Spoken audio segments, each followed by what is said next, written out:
unapologetic, unadulterated, and uncompromising.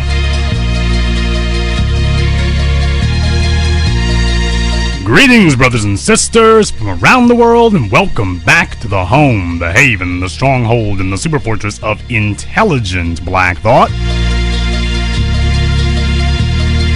This is the BlackChannel.net radio. I am your host, your brother, your humble servant, the Black Authority. And the telephone number is 646-787-1933.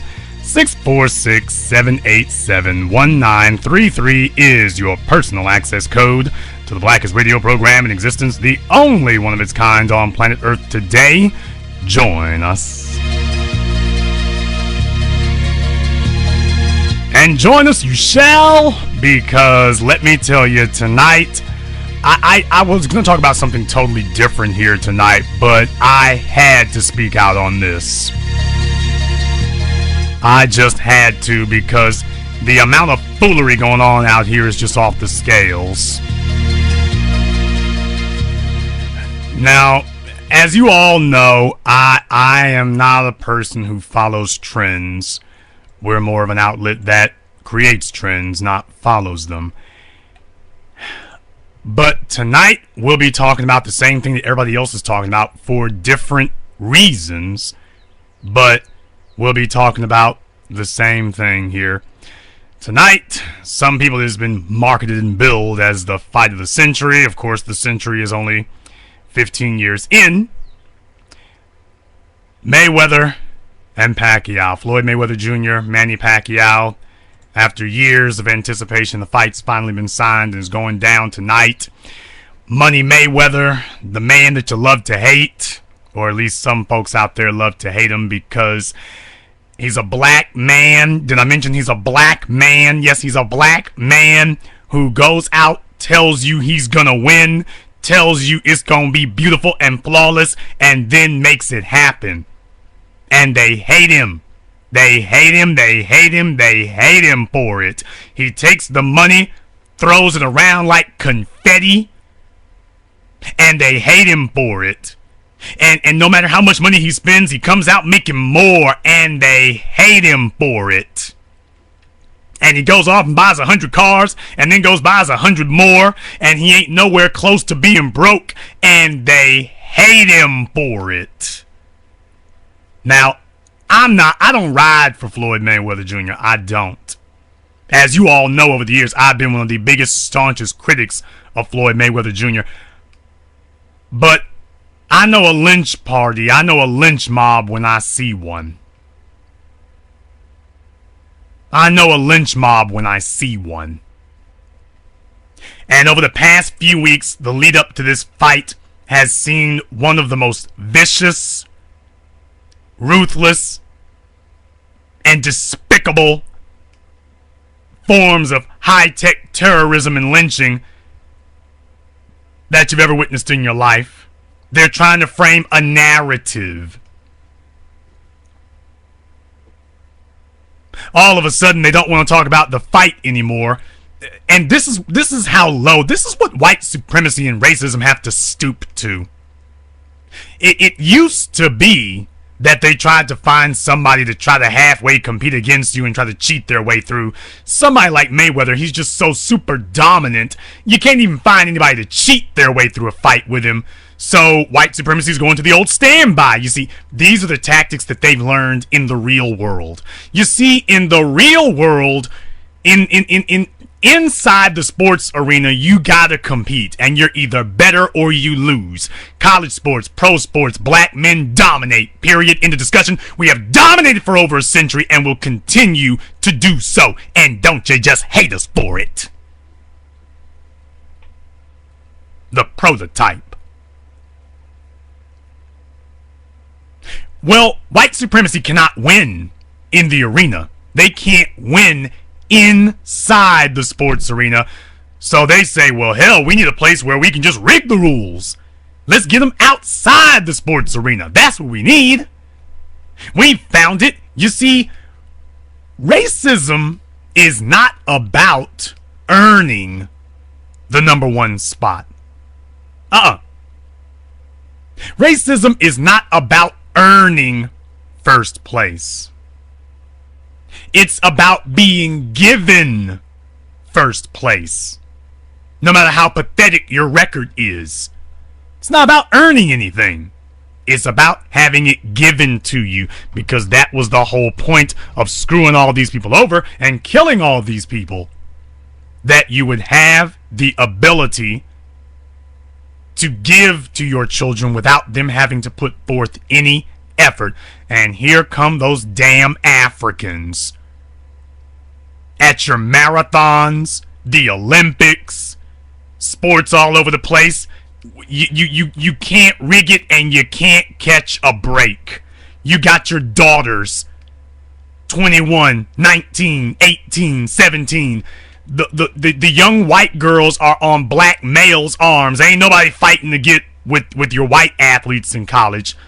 I'm just saying, this is just a numerical fact. That's not an opinion. That's not an opinion. Nobody's jockeying for position for that crown. And if they were, there'd only be like 3 or 4 of them to get. Math takes over at this point. Oh yeah, you hate it. You despise it. Yeah, like that. Maybe it's the fact that Floyd Mayweather Jr. in one night will have the ability to make 3 or 4 times what your highest paid player in baseball or football is gonna make over the course of a contract. Maybe that's what got you mad as hell.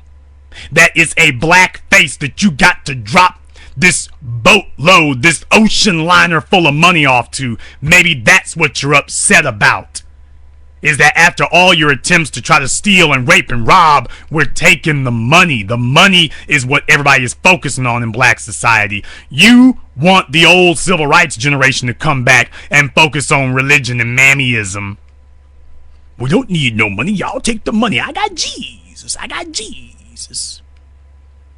You take the money there, Mr. Charlie, Miss Ann, Miss Ann, Miss Ann. You takes the money there. I got Jesus. Mayweather said, I'll take Jesus and the money. Now you got hate in your eyes. Now you got a problem.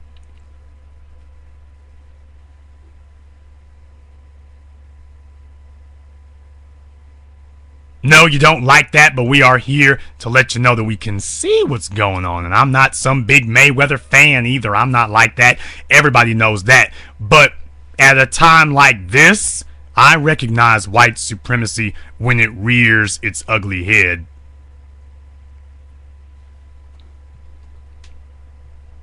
I recognize white supremacy when it rears its ugly head. I recognize that.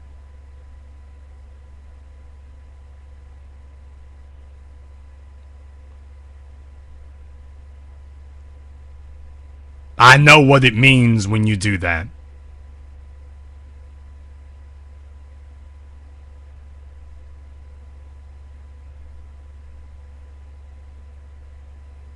And what they're looking for with us is to see if we're going to play some type of game with them. That's what they're looking for with us.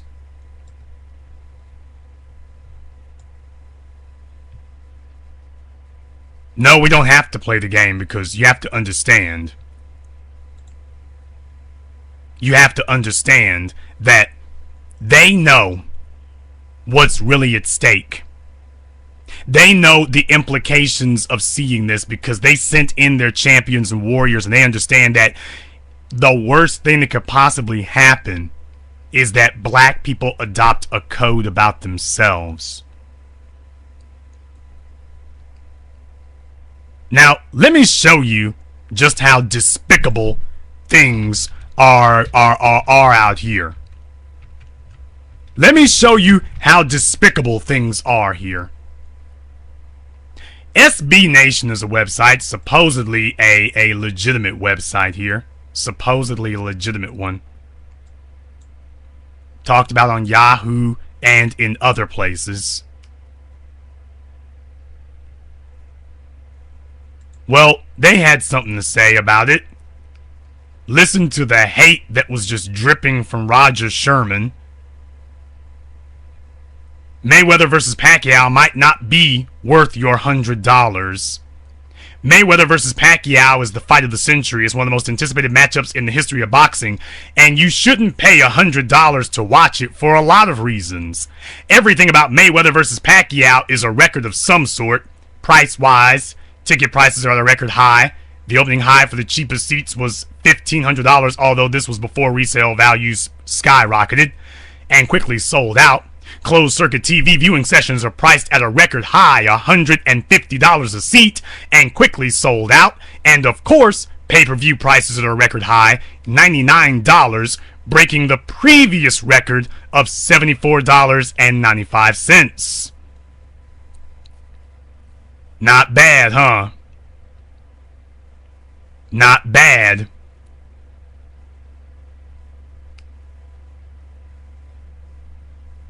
Now we can see what you're so upset about, because there's a lot of money moving. There's a lot of money moving, and they can understand why it is that you would be mad at this point. We can understand that. We can see why you'd be mad. And then he goes on to say, all these ridiculous prices exist so that Floyd Mayweather and Manny Pacquiao can earn the largest payouts in the history of sports. Early reports were that Mayweather would take home $120 million and Pacquiao $80 million, already dwarfing the record $52 million that Mayweather made for his 2007 fight with Oscar De La Hoya. But recent estimates project Mayweather to get $180 million and Pacquiao $100 million. Normally, there's some sort of buffer between our money and the athletes we pay to watch. When we watch most sports, we're not actively paying to do so, but our viewership convinces advertising people to spend more money on ads during games. When we go to sporting events, our money typically goes to a team owner who can then decide to pay some of that money to the athletes. So do you understand? He's automatically here making a race warfare analogy. His problem here is that he would consider it to be a better situation if we give the money to the white team owners and then let them decide what to do.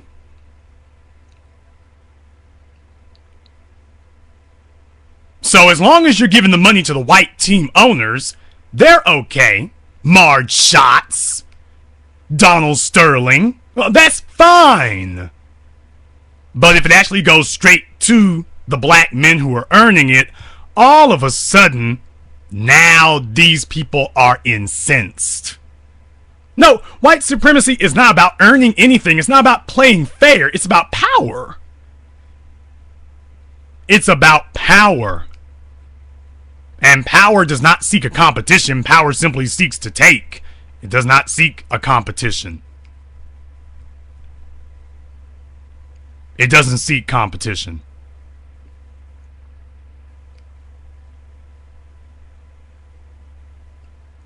It goes on to say, this is not the case with boxing pay-per-view. Floyd Mayweather has literally nicknamed himself Money because of how much money he has, and his number one hobby is bragging about his money. Do you see how many times the guy said money? So you see what the problem is here. A black man with money who can flaunt it. You see, they hated Jack Johnson for that purpose. A black man with money. And do you understand the real reason that these black men flaunt their money like that? Do you understand the real reason? They are trying to show you that despite your efforts to destroy them, to minimize them, to marginalize them, to decimate them, that your attempts to decimate, they turned into decimals. And to show you that you didn't beat them and you didn't crush them. Even a lot of these guys in the NFL and NBA who went broke, you ought to see how much money they're making after their bankruptcies. Antoine Walker, This brother's still making six figures. Wrote a book, doing speaking engagements. Get the hell out of here. Get the hell out of here. Bankrupting them's hard to do. Well, bankrupting them is easy. Getting them to stay bankrupt tends to be the difficulty now, because a black man usually find a way to make money. So the writer is letting you know what his real problem is. Mayweather and the money, the money, the money. He's looking at a black man who is going to make more money in one night than he and his children and all his forebears and successors will ever make. Probably until the sun swallows the earth. Yeah, you're opening up your mouth and telling us what your real problem is. He's a black man who can look down at you. You gotta look up at him. And Floyd looks like he's well below 5'9", so you gotta look up at him. He's looking down at you. Actually, he doesn't even look down at you. Do you know how hard it would be for this clown to get Mayweather's attention? Well, he tries real hard here tonight. He's contractually tied into a slice of every pay-per-view buy. Every dollar spent to watch Mayweather fight Pacquiao has a portion guaranteed to go to Pacquiao and a larger portion guaranteed to go to Mayweather. Now, this is the very next sentence, everybody. Mayweather is a horrible human being. Wow. Seriously? Mayweather is a horrible human being. Really? I mean, it used to be that these people tried to be subtle. I guess they figure you all don't hate him enough, and if he leaves it up to you to make the decision, you won't make the right choice, so he's got to tell you what to think. Mayweather is not just questionable. Mayweather is not just a dubious guy. Mayweather is not just a bad guy. Mayweather is not just terrible. He is horrible. He's a horrible person. He is a serial abuser of women. This is very well documented. He sounds like some bimbo heifer sitting in court mad as hell. That's what he sounds like here. This is just absolutely mind-boggling at this point. That a grown man writing an article would say something like that. It's heinous. It really is. It just shows how petty you are. Because this isn't about Mayweather. This is about your insane jealousy of a black man who, despite the odds, is able to do things. He was able to acquire black privilege. That's what you hate about Floyd Mayweather Jr. He was able to acquire black privilege. He was able to create black privilege. That no matter what you do, he comes out of it just fine. He has created black privilege. No wonder you're so angry and incensed about it.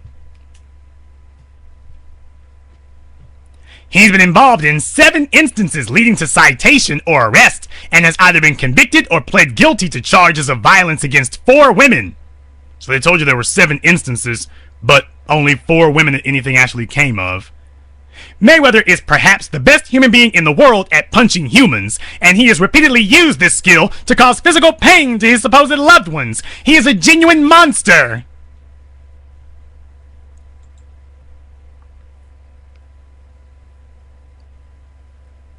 Now he goes on to say, as Deadspin also points out, Manny Pacquiao is not a great guy either, but he's certainly less of a bad guy, and he's getting less of a cut. So, did you notice that he brought it back to the money again? He couldn't go 2 whole paragraphs without bringing it back to the money. It's back to the money.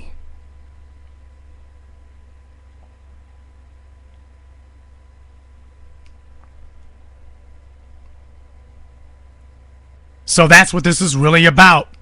Your beef is really about the money. Your grievance is really the money he's getting.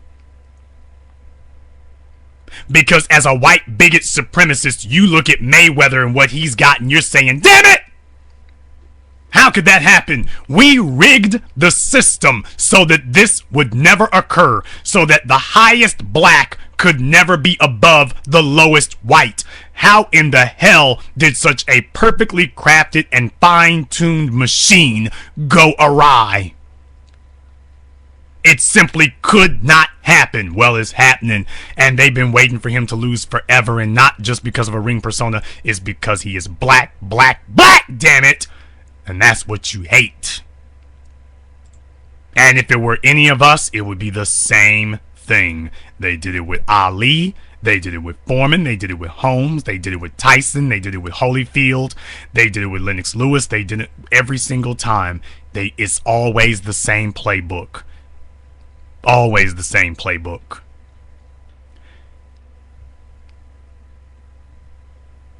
Now, he goes on to say, now here's where things get absolutely despicable, that he would say something like this.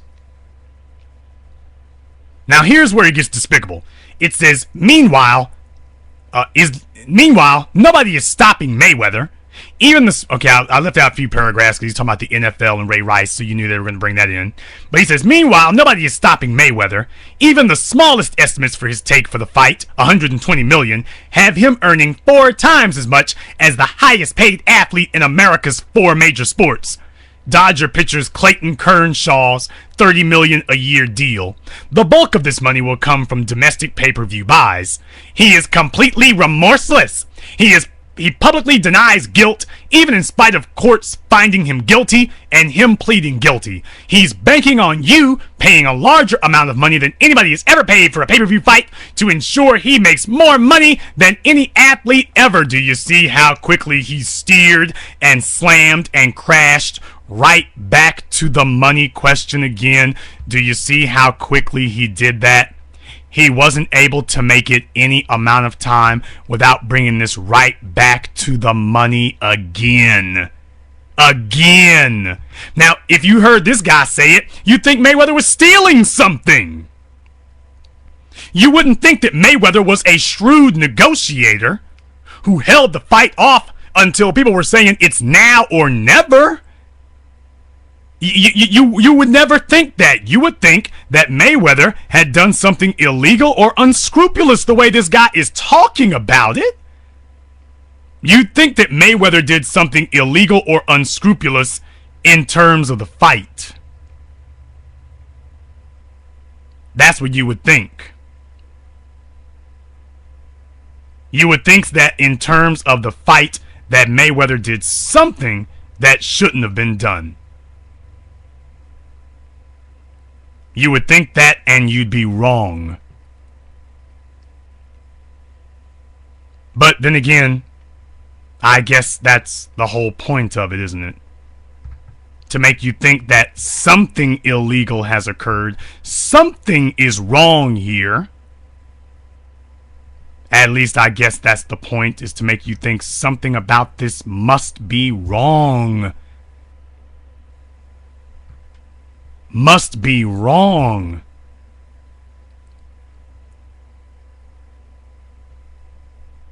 And as black people, this is a steady drumbeat against us. It's a steady, steady drumbeat against us. Now, listen to what he says next. You have a choice. You can ignore Mayweather-Pacquiao. You're a sports fan, and this is easily the fight of the century. One of the most anticipated boxing matches in the history of the sport.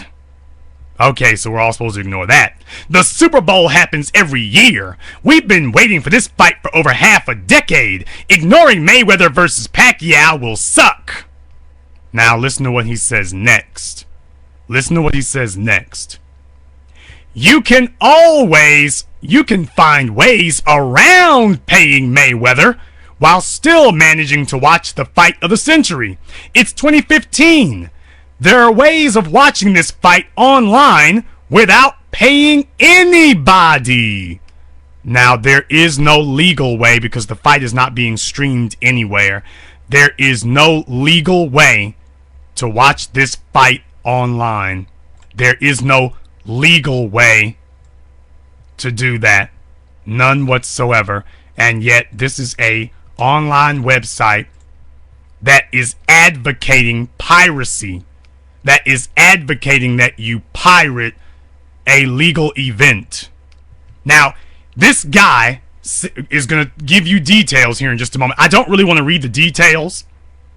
I'll just say, he goes on to say, there are ways of watching this fight online without paying anybody. They are illegal as hell because it's literally stealing.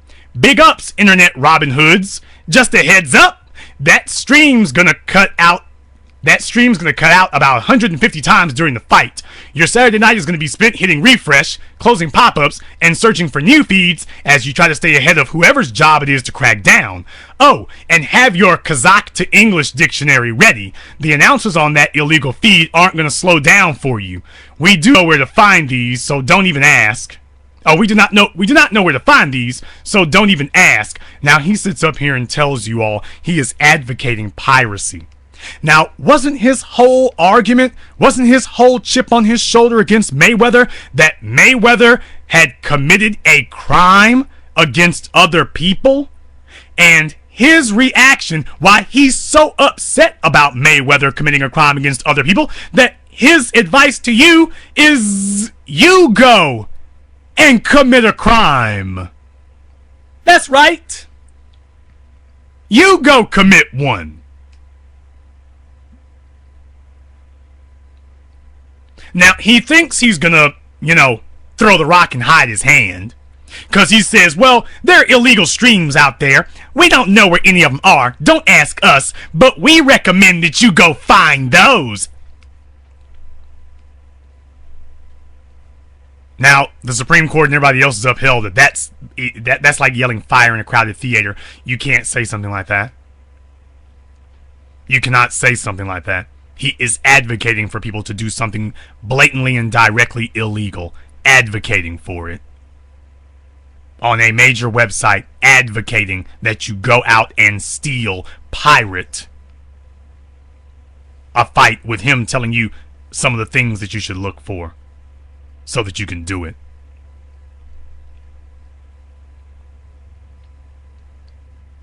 Now, he's not going to do this himself. He's going to write an article on a website and advocate for you to do it, but you notice he ain't going to do it. He's not going to go out and go do this himself. He's going to push everybody else up to doing it. And do you notice what he was saying? Steal the fight, pirate the fight, stop the damn fight. Stop it! He's going to get paid too much money for a nigga to have. Stop the damn fight. This is about stopping a black man who's making tons of money. Do you all know that they were talking the same stuff about Tyson before he got sent to prison? Did you know that? They're saying the same stuff about him before he went to prison.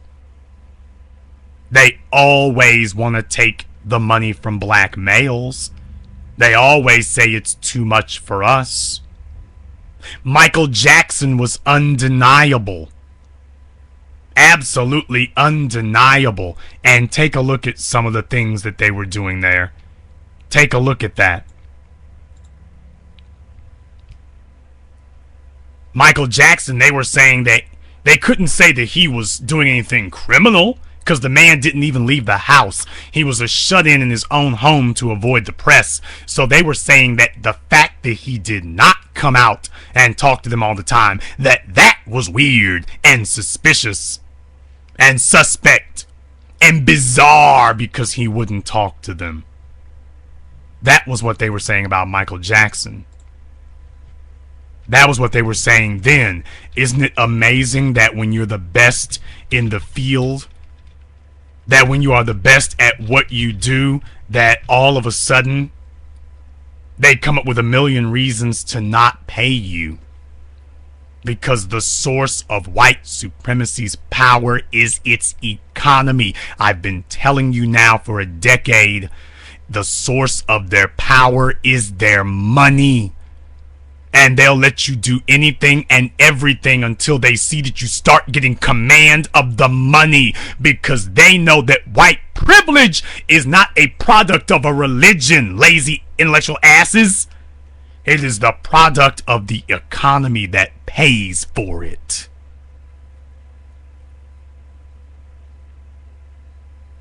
And that is what it's about. It is about the economy. And they are incensed at a black man who's got so much control of boxing today, and that he did it consciously, he did it intelligently. He is pulling the strings, and they know he's pulling the strings. That he was the one who set up all these marbles, he set up all the dominoes in his favor over the course of a decade, and they can't stand it. Since he knocked De La Hoya on his ass, they can't stand it. They can't stand it.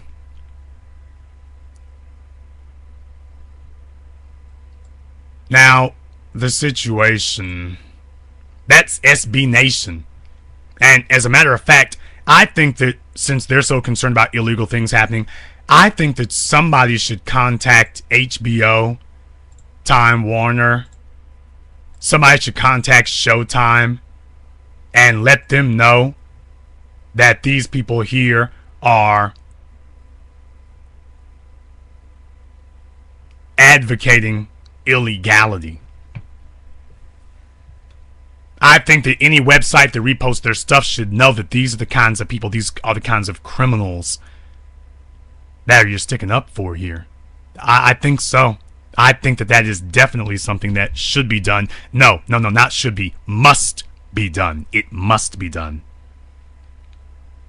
But it gets worse, brothers and sisters. It gets worse. Now, I want you all to listen here. I want you all to listen to the audio that you're about to hear. Now, this is a guy who politically I've had a fair amount of respect for. But all I can say is there's some times that you make a decision to put your foot in your mouth.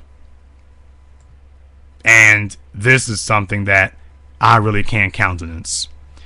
This is Keith Olbermann. This is Keith Olbermann from ESPN. The week ahead is going to be...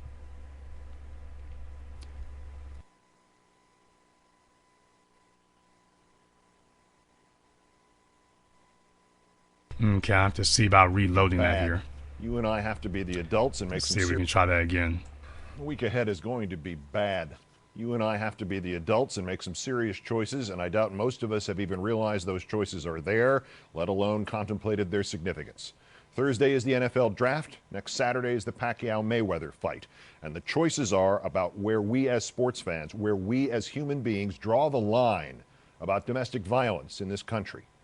Jameis Winston is still likely to be the #1 overall pick in that NFL draft. Jameis Winston, with an overall public conduct record that makes Johnny Manziel look like a hall monitor, and fresh from making a public excuse for walking out of a supermarket with 3 pounds of crab legs that is so completely nonsensical that it sounds like it was dreamt up by the crab legs. Jameis Winston, who more importantly is the defendant in a civil suit from a former student at his university accusing him of sexual battery, assault, false imprisonment, and intentional infliction of emotional distress. A suit filed after local prosecutors chose not to press charges. Florida State led a code of conduct hearing in December and cleared Winston of responsibility for the incident. But the accuser has now sued the school, and the U.S. Department of Education's Office of Civil Rights continues its federal investigation of how FSU handled that incident. Now, did you hear what he just said? Did you hear what Olbermann just told you? He just said that Jameis Winston was cleared of all charges. He was cleared. He was accused of something, and now black males have never been accused of getting preferential or favorable treatment by law enforcement. We've never had, especially not in Florida, you know, the home of gunning down 17-year-old black children. You know, a place where it's legal to gun down 17-year-old black children. Well, that's what you got in Florida. That's where it's legal to do that. Now you're going to sit up here and say he's getting preferential treatment? The prosecutor said, hey, we don't have a case. We do not have a case. We tried to get this nigga in jail. We don't have a case. And is Olbermann saying, okay, there's no case? No, he's saying that the fact that an accusation was made, that you should be taking action on the accusation, even if investigators found that the accusation was groundless. So this is clearly not about the accusation, Keith. What's your real reasoning here? If the prosecutor said no charges are being filed, then what's your real reason? So you didn't investigate like the police did. You didn't investigate like the prosecutor did. So what do you know that everybody else doesn't know? That you're demanding that they should take action against him regardless. So this isn't about the charges. Keith is saying, as long as there's an accusation made, we should go on just that. Doesn't matter whether it's true. Doesn't matter whether it's a bald-faced lie. Doesn't matter whether it's been disproven. We should punish you anyway because your crime is not rape. Your crime is not domestic assault. Your crime is not murder. Your crime is the sin of unforgivable blackness. And we must get any of you anywhere and everywhere we can. These are crimes of opportunity, and when someone presents us the opportunity, we must seize it. We can't let it go. Simply cannot. And he just admitted it to all of you that it doesn't matter whether the charges are real or not. We should punish him anyway. He goes on. It should be noted that campus rape and sexual assault is virtually at epidemic stages in this country. From the Department of Justice, it's more than 6 cases reported per 1,000 students, and 80% of all cases go unreported. Why an NFL team would draft what looks to the outside world like a ticking time bomb, draft him in the 5th round, let alone the 1st, is beyond me. As if the league or any of its teams needed a potential new disastrous scandal in 2015 after how NFL negligence about domestic and family violence overshadowed 2014. However, the jury is still out on Jameis Winston, perhaps literally. Not so with the boxer Floyd Mayweather.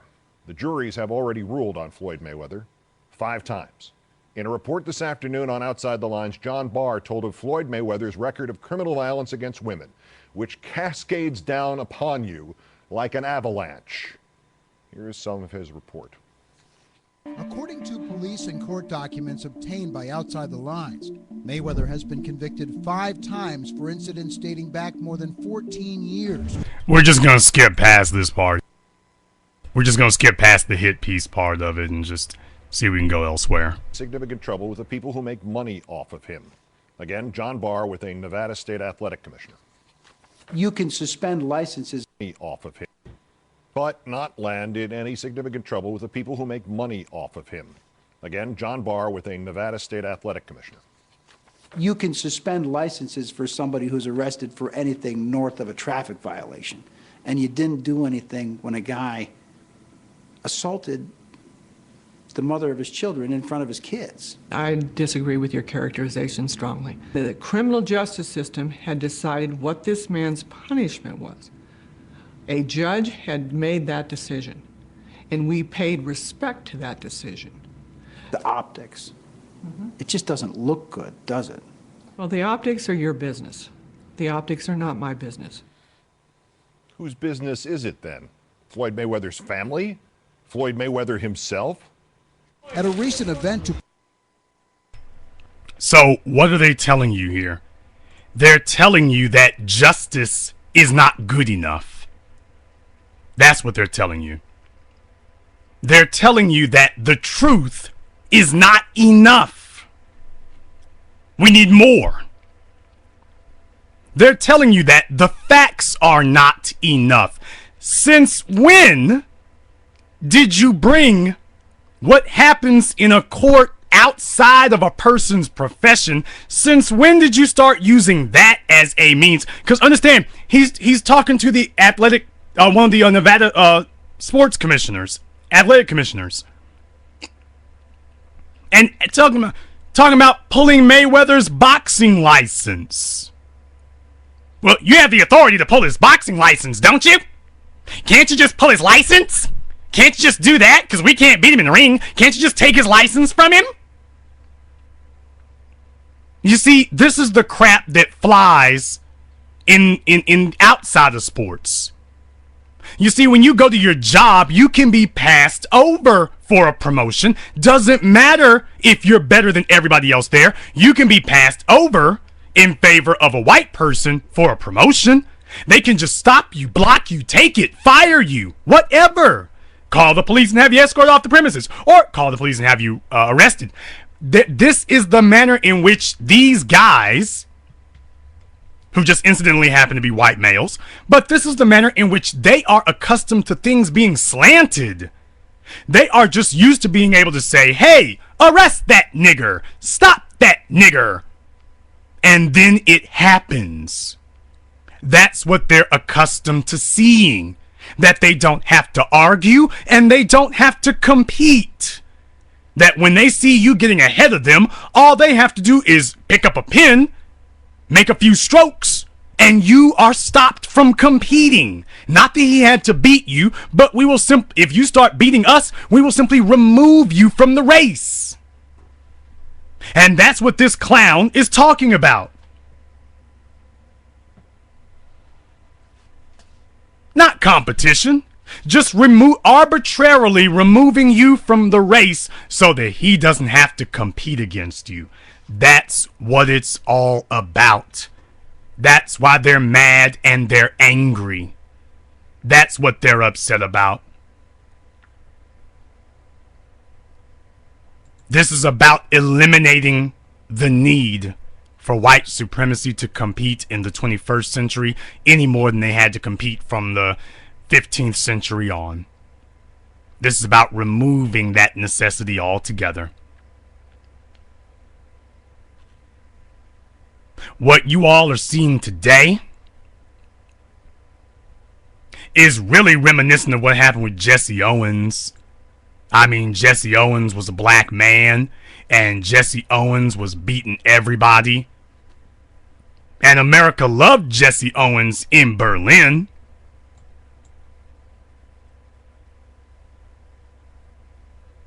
They couldn't freaking stand Jesse Owens. They couldn't stand Jesse Owens off the field. Black as he could be, and they couldn't stand him. They had an arbitrary set of rules that said you will be able to run as long as you benefit us. As soon as you stop benefiting us, okay, let's go ahead and cuff him. We're done with that. We're done with that.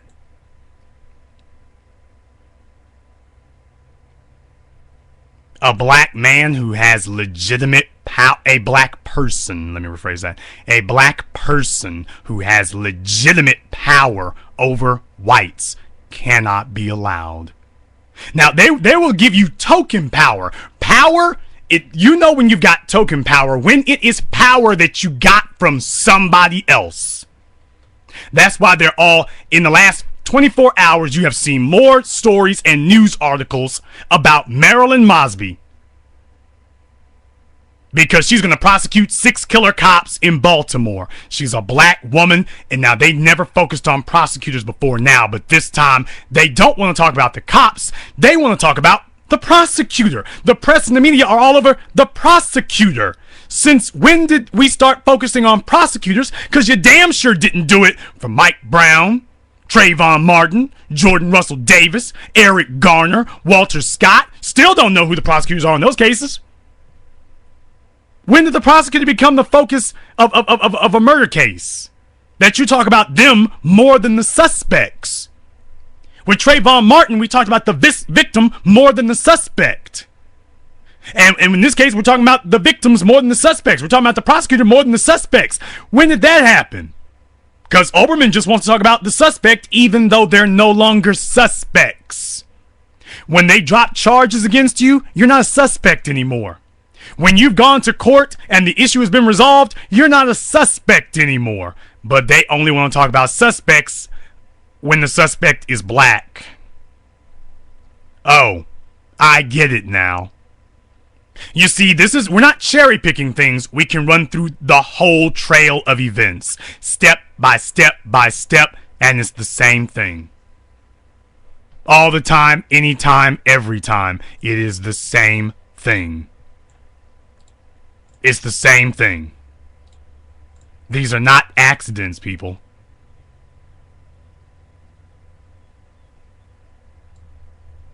These are not accidents. The telephone lines are now open. The number is 646-787-1933. 646-787-1933 is your personal access code to the blackest radio program in existence, the only one of its kind on planet Earth today. We're taking your phone calls. You are definitely invited to join us. Absolutely, you are going to want to be a part of this because this is what we do here at the Haven of Intelligent Black Thought. Now, there are a couple of damn reporters at ESPN, and these two raggedy broads are angry as hell. They are mad as hell. Michelle Beadle, Rachel Nichols, mad as they can be, because, man, they looked up in here and they were saying to themselves, man, we will do a hit piece. Now, I don't know. Part of me thinks that it's because ESPN doesn't have any benefit from the fight, so they're trying to make money off of the fight by downing the fight. Part of me thinks that's what's really going on here. I got a feeling that that's what this is really all about, is just having the ability to sit up here and just say, man, you know, we'll just be able to go ahead and make things up as we go along. That's what part of me is thinking that this is all about. That's what part of me thinks this is all about. But these two blonde-haired, blue-eyed chicks have been on a jihad against Floyd Mayweather.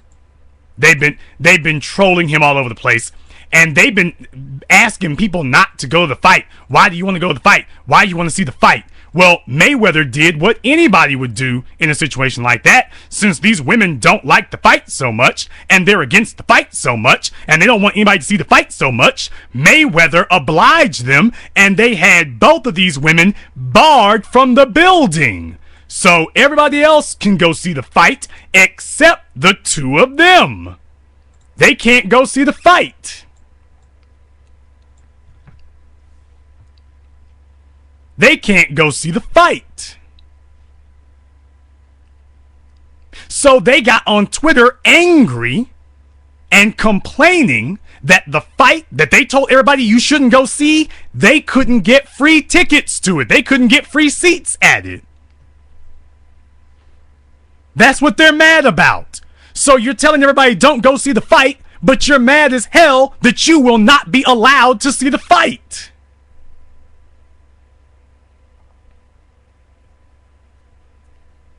Now, Michelle Beadle is so angry and upset about domestic violence, and I don't know if she has a past of it as a victim or an aggressor. She kind of strikes me as an aggressor. But, you know, I got a question. I think it's Michelle Beadle. I got a question. I got a question here. If you don't like people involved in domestic violence so much, does that include, and if it doesn't matter if they're guilty or not, all you have to do is have an allegation. If you've been arrested, that's it. If that's all it is, then certainly you can't work for HBO, because your colleague, Jim Lampley, I think Jim Lampley is going to be doing the commentating tonight for the fight. He's going to be calling the fight tonight. And he was arrested back in, what was that, 2007? 2000 and whatever? He was arrested for domestic violence. No, I'm not joking. He was arrested. He was arrested back in 2007. He pleaded no contest to violating a restraining order that was issued following his arrest on January 2nd when his then fiancée, Candace Sanders, alleged he attacked her at her apartment in Encinitas, California. Well, damn well.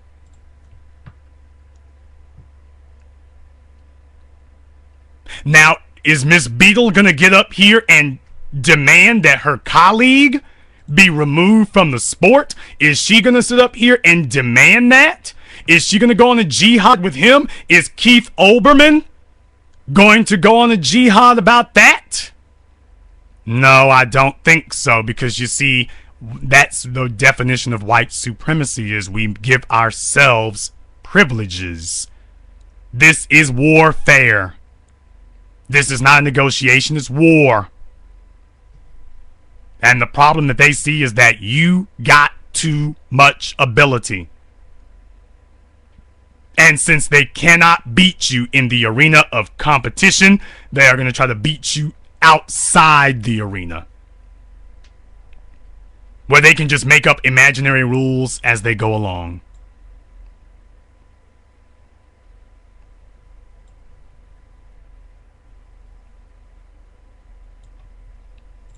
Now, as you all know, earlier this week, we have decapitated Intelligent Black Society. We decapitated the word thug.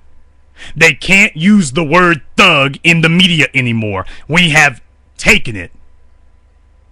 We've neutered them on the word thug. You can't use it no more. So now they're going to try a different play. And I told you all about this a few days ago. Now they're trying to say criminal, monster.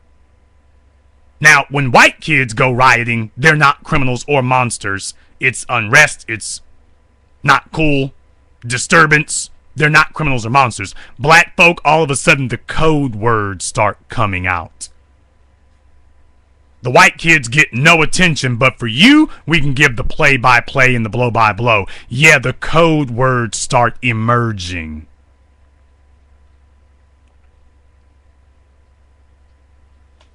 Now their domestic violence is a code word for open season on niggas. You got guys in NASCAR beating up their wives and girlfriends. Nobody is demanding that they be knocked out, that anybody stop their ability to get their driver's license. They want to take Floyd Mayweather's boxing license for something that happened outside the ring. Keith Olbermann was one of the main people saying that Bill Clinton shouldn't have been impeached because his breaking the law in regard to Monica Lewinsky, that had nothing to do with his duties as president. Well, this has nothing to do with Jameis Winston's ability to play or Floyd Mayweather's ability to box. And yet they want to tell you that something totally unrelated to their professions should in fact remove them from their chosen professions. This is about the money. This is about white supremacy coming crashing down because of its inability to compete. You've met something better, and now they want to rig the rules here like they do everywhere else. And every black man knows that, because do you know how hard black men have to fight and scratch and scrape and claw to get anything in this country at all? Hell no, I'm not going to take a dime away from Floyd Mayweather Jr. I'm not going to see his fight, but I'm not going to take nothing from him, because I know how hard it is for black men in this country to make anything, anywhere, at any time, legal or otherwise. I know how hard that is. Keith Olbermann has been given more times and chances than anybody else out there you're going to find, but he doesn't want to give other people a chance. As a matter of fact, he wants to indict Jameis Winston on charges that were dismissed. And he's saying that that doesn't matter. So what he's saying is that his opposition to Jameis Winston has nothing to do with the charges. He just wants you to make sure this young man cannot play. That's what it's about. Keith Olbermann had nothing to say during the steroid era of baseball when Mark McGwire was smacking home runs over the fields with more steroids in his arms than you can count. Keith Olbermann said nothing until the prosecutors started moving in. Then he started talking about it. Oh my, isn't that rather curious? Then he could rattle off a list of athletes that he said were using, and yet he had nothing to say about them while they were playing. Selective amnesia, Keith? Seems like your amnesia isn't just selective, it's also prejudicial. Miss Beadle and Miss Nichols. Seems like your outrage is not just selective, it's prejudicial and racial. We're going to go ahead and open up the phone lines here now and take a couple of phone calls. Let's see if we can get this one here. Caller from 414. You're on live with the Black Channel. Caller from Caller from 443. You're on live with the Black Channel. Hit the wrong one there. Caller from 443, last try. You're on live with the Black Channel.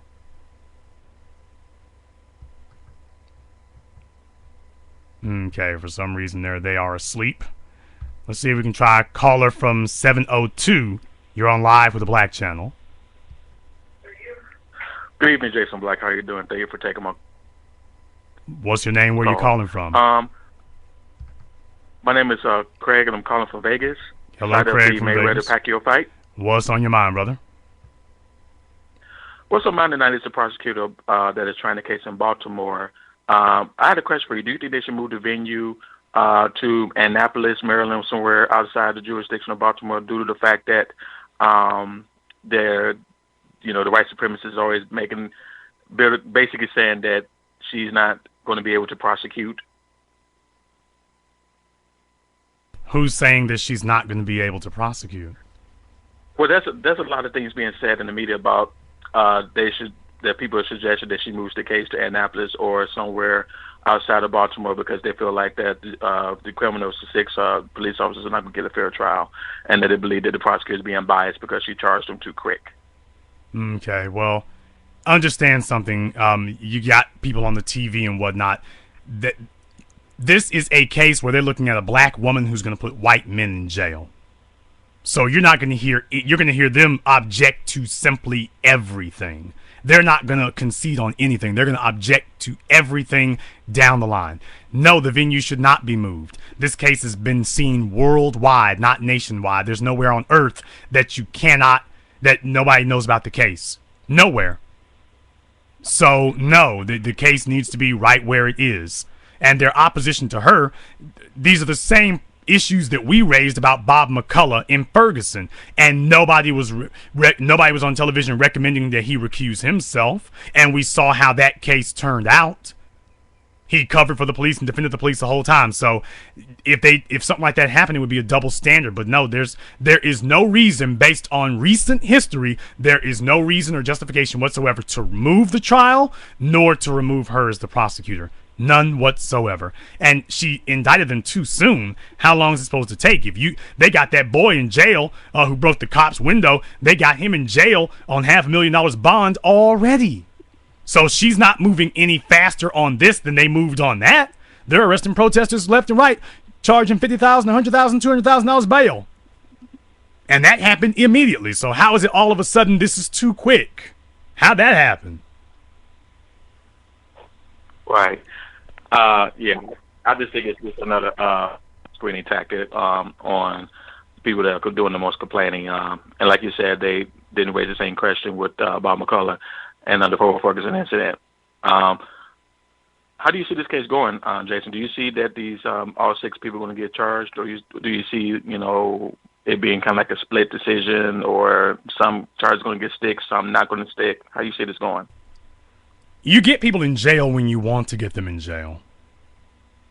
Now, her inexperience is one thing that is the only thing that I could see. She's relatively new at this, and I wonder about other people trying to undermine her. That's the only thing I'm concerned about. But other than that, there's no reason why you can't put all of these people in jail. Right. The only thing that could go wrong is the judge The only thing that could go wrong is if they say they want a trial in front of a judge and not a jury. And if the judge is just determined that he's not going to put them in jail, that's the only thing I can see happening. But if they go in front of a jury, if they go in front of a jury, these guys go to jail. Yeah, because it's a black majority in Baltimore. Well, I mean, like I say, if they get in front of a jury, they'll go to jail. If you don't, If you get in front of a judge, it's iffy. But, I mean, look for them to try everything. It'll probably be a couple of years. It'll probably be a couple of years before this case actually even goes to trial. It'll probably be a couple of years because they were caught red-handed. They're going to fight this tooth and nail. It's probably going to be a couple of years before this actually even goes to trial. But the fact that you could even get them indicted, that is what sent the shockwaves, that you're not supposed to be able to do that. As far as the disposition of the case, I believe that with the sergeant, she faces the black female who sat and watched it. Hers I'm concerned about. It's going to be hard to hammer her. It's going to be kind of hard to get her. Lieutenant Rice, you ought to be able to get him on a bunch of things. The driver, Cesar Goodson, you ought to be able to get him on everything. He's the chief suspect. So like I say, the only one who really troubles me is the sergeant, that female. She's the only one because she is guilty of sin, but juries tend to be sympathetic in these kind of issues. So she might be able to just plea bargain her way out of it. I'm not sure. But technically speaking, I think that the driver is going to jail if all things remain equal. Without any misconduct by a judge or a jury, he goes to jail. Lieutenant Rice goes to jail. The other cops who were there and met them at the second scene of the crime and the third, they go to jail too. The female sergeant, she's the only one I got questions about. But technically speaking, they all they all should go. But once again, we gotta watch everybody, including Mosby. We gotta watch her. We gotta watch her too. Trust but verify. I do have one more question. How do you see this summer going in this country for its race relations? You have a rise in police brutality that's going on against black men in this year alone. And I just want to know, how do you see this summer going? Do you think it's going to be probably one of our worst summers ever for this country? No, it's not a rise in police brutality. We're just finally waking the hell up and paying attention. It's become fashionable to get out your cameras and document these things. We should have been doing this 20 years ago. Since Rodney King. Hell, since Watts. Since Jim Crow. We should have been doing this decades ago. With the advent of video cameras, every black person in America should have. Every black person in America's got a cell phone and a camera phone, but we want to take a bunch of stupid selfies for Twitter and Facebook. That ain't gonna help nothing. The difference is that we stopped taking pictures of ourselves and started taking pictures of the police. That's the difference. And now it's in vogue to do that. Now it's in vogue. I just hope it lasts. That's going to be a problem in Illinois because it's actually a felony to record police officers now. No. It just became state law. No. They're trying to do something. They're trying to do something like that. I know that that's what they're trying to do. I understand that. I don't think it's going to stand. And I think the law is written in a rather convoluted way. Okay, it does not say you cannot record police officers. That's not what it says. I posted up about this a few months ago.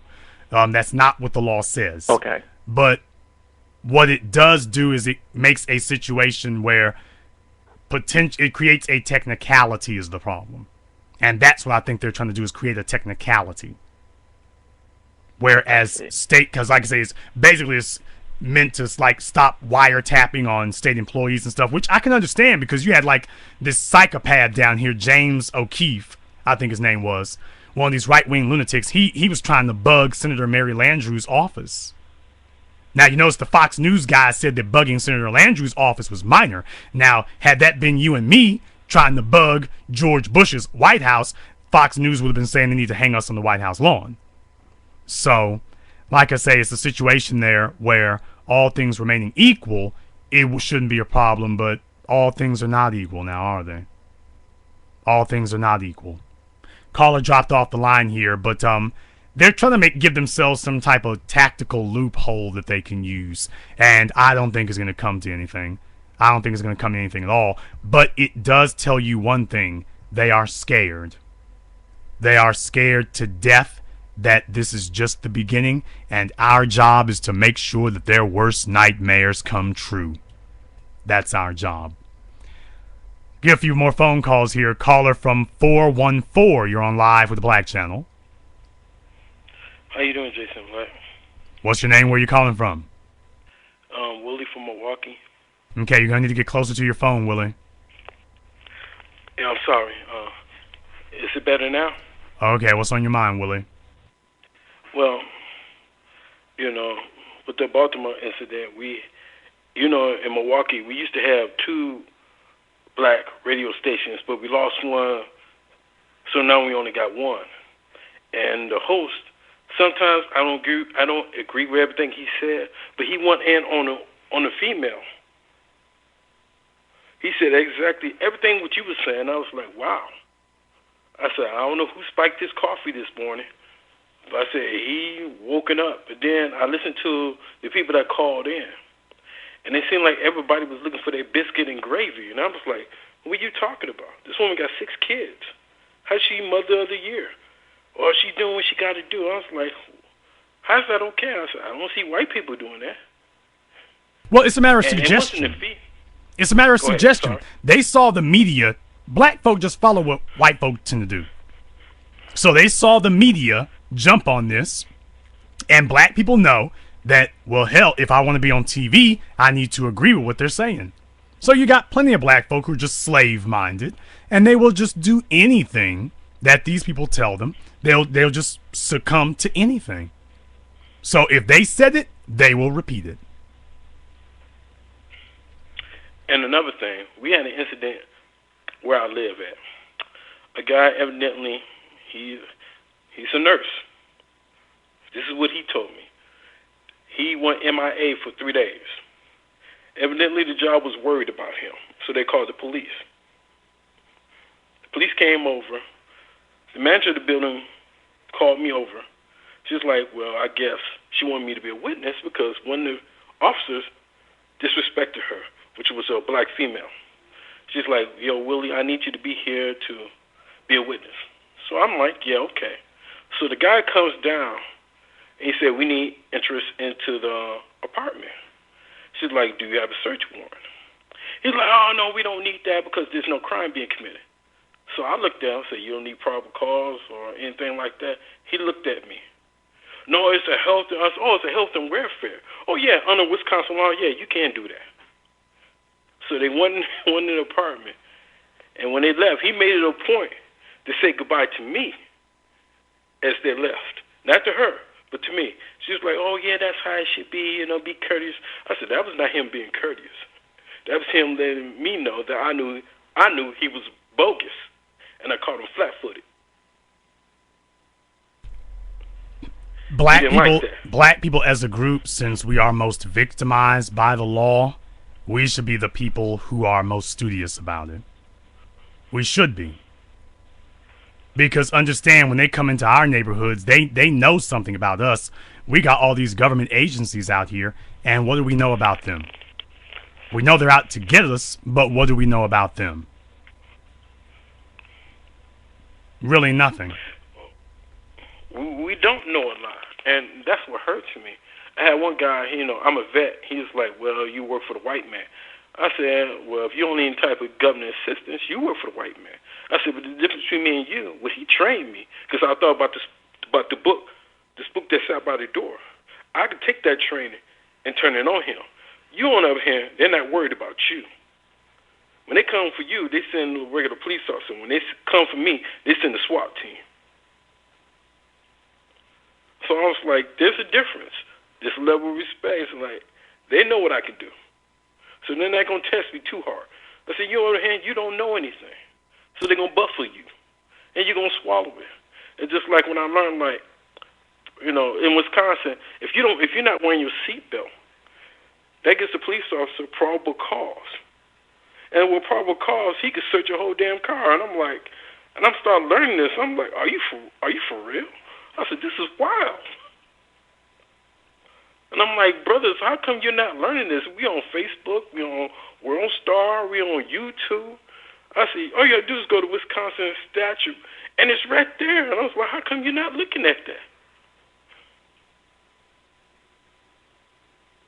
If you're a black man who knows what he's talking about, they don't want to talk to you for very long. If it seems like you don't know what you're talking about, then they're going to see if they can try wrapping you up into something. But if you are a black man who knows what he's talking about, they're not going to want to talk to you for very long. Not at all. Not at all. I'll let you have the last word. Well, you're right about that. They don't want to talk to you for too long because the guy who I ran with, Percy, we talked about the incident in Madison. He says that kid being more respectful, and he brought up his past history. I was like, yeah, I told him, I said, it doesn't matter. The cop has discretion. I said, if the cop feels like you're going to have a bad day, you're going to have a bad day, regardless of how you act. He looked at me and was like, I didn't believe you said that. And I said to myself, you got your Buddy McBiscuit. I said, okay, I'll wait for you to get your call. And with that, Black first. Thank you very much for giving us a call here tonight. And thank you for checking in with us. Let me get caller from, I'll probably wrap up here in just a little bit, but let me get caller from 205. You're on live with the Black Channel. Yo, Jason. What's your name? Where you calling from? This is Lewis from Alabama. Lewis from Alabama. What's on your mind? I want to know what your thoughts are on the guy, on the mayor rejected the body cameras. She vetoed it, where they couldn't get the body cameras. I take your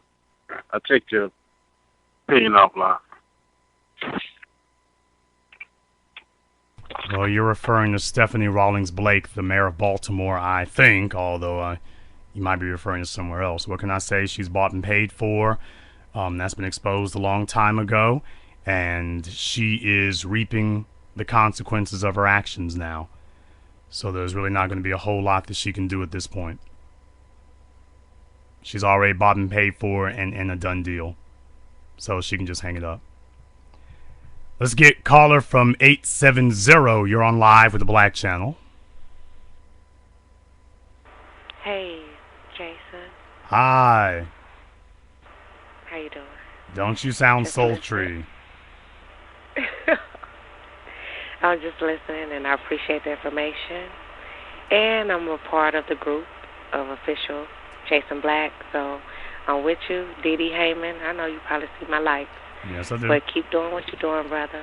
Thank you very much for joining us. If you're on the line and just want to listen, you need to press 1, I believe it is, and that should take you out of being selected to talk to me. So if you're on the line and just want to listen, you need to press the number 1, and that should take you out of the caller queue and just put you in the listen one. At least that's the idea. Can't guarantee it always stays that way. All right, let's see if we can get caller from 239. You're on live with the Black Channel. Yes, hello. My name is John. I'm from Florida, and I just wanted to talk about the that Baltimore issue because I've been watching. You know, I see them rioting and all that, and all the stuff, and now we finally got the cops. You know, the 6 cops charged and all that, and I'm like, okay, that's what's up, but it's like we gotta still keep our eye on the ball here. You know what I'm saying? We still gotta build on our economy. And I'm thinking to myself, okay, if we do manage, we are going to, and I'm like, once they charge people, we don't want this to be them to use this example as an excuse. So they would just keep, every time something like this happens, they would just keep, oh, well, let's just riot and that's it. So I don't want this to be like an enable. Well, I mean, understand something here. This is the means to an end and not the end unto itself, okay? So what I see these events in places like Ferguson and New York and Baltimore as, I see them as opportunities. We're not building a political foundation in these places, okay? That's not what's going on.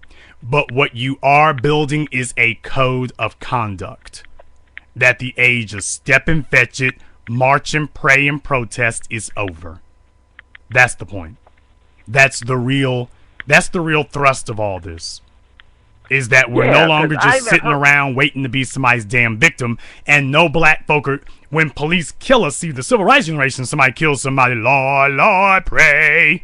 Now with us, is somebody killed, and is we're gonna do something about it. So I'm happy about the movement of it. I have not settled or been satisfied with incorrect movements, but the fact that we are actually moving means we are still alive, and that we are demanding things. We're not demanding more preachers show up. We done sent them home. Al Sharpton has been relegated. Believe it or not, Sharpton is actually, these events are actually going to pull Sharpton more to our side. He's going to become more direct about this, because the only way that he can hold on to his little position with these white folks is if he has the clout to threaten them. And if everywhere he goes, people are saying, you don't show up because you're not doing nothing for nobody, then he can't threaten the corporations or sponsors. So he has a vested interest now in repeating what we say exactly the way we say it. Otherwise, he's got no support at all. So we are moving things. We're not going to get there overnight. We didn't get into this overnight. We're not going to get there overnight. But we got house cleaning to do. We got a code of conduct to build. We got an economy to establish. We got a political strength to build up. I mean, we got a major job ahead of us. This is like building an NFL, like building a freeway. This is not a minor thing. This is a major infrastructure undertaking. Major. Oh, okay. Well, I'm just, I was just looking at that. I'm like, don't let, this, because I was talking to a friend of mine on Facebook. He's like, march and protest doesn't work. And I'm like, since when did that ever happen? Since when did that happen? I mean, the civil rights generation and all that marching and $1 Million Man March. I'm like, where did we benefit from that? I'm like, you know what? We got to benefit. For everybody out there listening, the next time somebody wants to extol to you the virtues of the march and protest generation, next time somebody wants to do that, next time you see a politician that you question about these kind of things, doesn't matter who it is, Obama, Blake, Ray Nagin, whoever, ask one question. Ask, how many battles have they won? Yeah. You show me how many cops did the civil rights generation get put into jail? How many white supremacists did the civil rights generation get arrested? How many killer cops has Obama been able to take off the street? I can show you plenty of black males he's taken off the streets. Show me the cops he's taken off the streets. Show me the Klansmen he's taken off the streets. Show me the white supremacists he's taken off the streets. Show me how many. You want me to trust you in the battle against white supremacy. Show me the battles against white supremacy that you have won. Yeah. Because you're telling me to elect you to leadership, and you can't show me where you've produced anything. Show me the battles you've won. Then we can talk about letting you lead. We got folk who've never won. Hell, not even never won. They never fought. They never fought any. But want to try to tell us what to do. Ray Lewis has won no battles against white supremacy. Oh, I'm talking about Joe Coon ass again.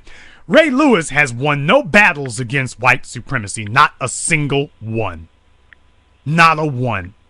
He's gotten his ass kicked every time on first contact. He has won no battles. And then want to sit up here and try to pretend to himself and hallucinate that he can dictate to the young people what they're supposed to do. Negro, how they going to listen to you? You haven't won anything since that last Super Bowl you were at. You ain't won nothing. Listen to you why? Listen to you for what reason? There is none. So you keep that in mind. Before anybody gets you to support them, you make sure that you ask that person, wait a minute, what have you produced? Where have you won? What qualifies you to do this? I mean, I just think do you know what it is? I mean, I've heard you say this before. I mean, they're scared because, like, if you sit there and ask them what have they done, they're afraid that somebody, might not like it. So I won't say nothing. I won't do nothing. I won't say anything. It's like they don't want to put people in a question. And I'm saying, like, I was just thinking about all of that. Like, they're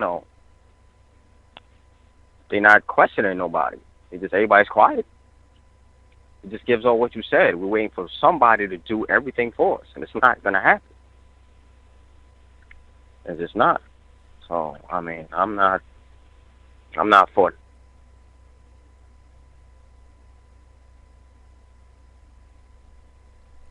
Okay, seems like we may have lost the caller there, but thank you very much here. He got his point out, and As black people, we're going to have to start selecting the people who actually produce. We're going to have to. We're going to have to.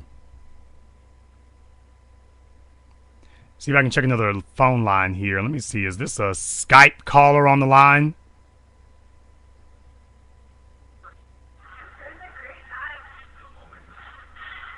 You're on live with the Black Channel.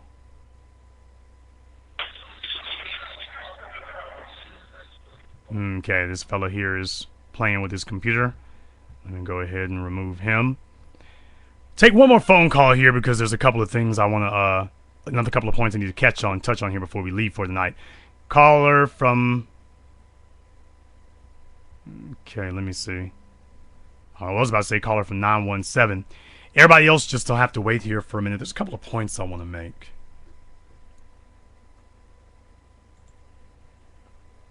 Now, what you've witnessed through everything that we've shown you tonight, what you've witnessed is, as I told you all, white supremacy is preparing itself and setting up all the pieces in place for the next 500 years of dominance. And they're not asking anymore. They're just taking things now. They're not asking for nothing. The reason why we had to decapitate Thug was because you saw when they rolled that out with Richard Sherman that him just getting hyped on a post-game interview, he didn't attack anybody, he didn't threaten anybody. Look at it, he's a thug, thug, thug. Now, you have to understand, when people start using words like that, thug, criminal, to somebody who has done nothing that is either thuggish or criminal, what they're saying is, we need to physically handle this problem. You don't handle thugs with words. You don't. If somebody is being a thug, you send people to go handcuff them and take them to a place where they can do no harm. If somebody's being criminal, you send somebody to handcuff them and send them to a place where they can do no harm. Richard Sherman was being neither thuggish nor criminal, and yet look what was being done. Look what was happening. Why, you're a thug. No, that's another word for nigga. Calling somebody a thug is calling for physical action to be taken against them. And if this person has not done anything to you, that means you are calling for physical assault, not defense. You're calling for assault. Now, Keith,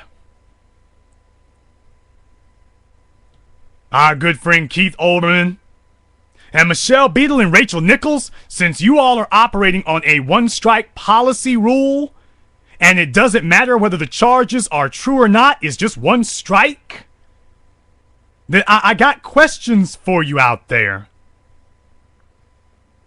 I got questions for you. Why is it that nobody is calling Josh Brolin a thug, a criminal? Nobody is saying that Josh Brolin needs to be pulled off of the Avengers sequels that are coming up, Infinity War. He's supposed to play Thanos. Why is it that nobody is asking for that? Since we got a one-strike policy. Why is it that nobody was saying about Sean Penn? We got a one-strike policy. Why is it that nobody's saying that about Jim Lampley with our one-strike policy? Why is it that those are never being initiated? Never being initiated. It's a one-strike policy where black males are concerned. Everybody else here, pass on through. Sean Penn can grab Madonna and lock her up for 2 damn days and rape and sodomize and beat and everything else, and oh ho hum, give him his next movie. Give him his next movie. You see, this didn't just start last night, people.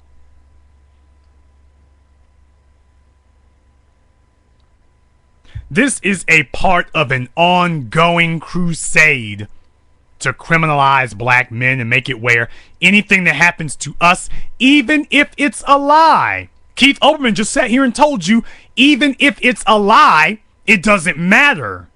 You're not here because of the allegations. You are here because of the truth that you're black. And Keith Olbermann just told you it doesn't matter whether the charges against Jameis Winston were true or not. Doesn't matter that the charges were dropped. When the charges are dropped, you're supposed to say, okay, this person was falsely accused. There's nothing to it. He's saying that the very fact that there were charges made is sufficient to do whatever else to this young man. And now that the courts have said, no, it's not, he's saying, damn that, keep going. Isn't it amazing that when a black male is in the crosshairs, that even your most so-called liberal of liberals and your most right-wing of conservatives, isn't it amazing just how quickly they all start sounding the same?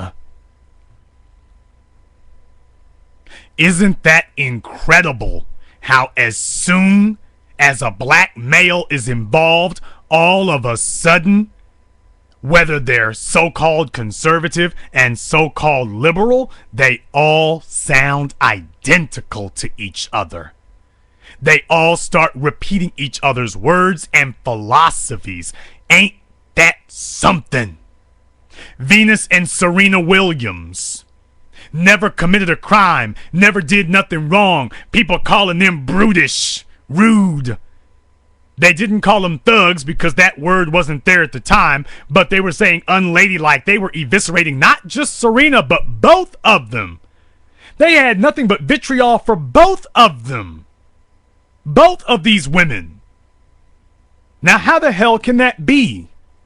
That every time you turn around, for white players, they talk about their stats. But for black people, you come at us with adjectives. So for the white players, it's about their stats, and for us, it's about adjectives. You got NASCAR drivers out here beating up their wives. Keith is silent about that. Nobody's going to say anything about that. But if you're black, understand, all the way back to O.J. Simpson, if you'll remember, they arrested O.J. Simpson. He got off, and they said, oh, hell no. We're white supremacy. We don't take a loss. And they stalked that man for a decade. They stalked him. And they were like, buddy, if you get so much as a speeding ticket, we are going to get you. We're going to get you. If you all remember, there were a couple of incidents in between. They were talking about there was a disturbance with him and his girlfriend. Oh, they said there was a disturbance with him and his girlfriend. Remember that one? There was a disturbance with him and his girlfriend. That's right. There was nothing to it, though. Then they said that O.J. Simpson could finally be looking at prison time. He was caught stealing cable. That he had hooked up a device called a bootloader. And that they had caught him stealing cable. Don't you know all the news pundits started talking about, oh, he could do 5 or 10 years in jail and $250,000. Really? Seriously? Are you serious? No, these are the nigger laws. These are the nigger laws. Nobody else goes to jail for this, but for you, just in case, we made it criminal just in case we catch one of you doing it. Then you'll all remember the incident with the cat. You all remember that? The incident with the cat? Oh, you all forgot about that. And this is why they call us the Authority. No, remember, he had his girlfriend. And the media claimed that they couldn't find the girlfriend for like 2 weeks. But they went to her family, went to her apartment because, of course, she was dating O.J. Simpson. So, of course, there must be a problem. And they went in the apartment. They said the apartment looked like it had been ransacked. And they found the cat dead on the floor.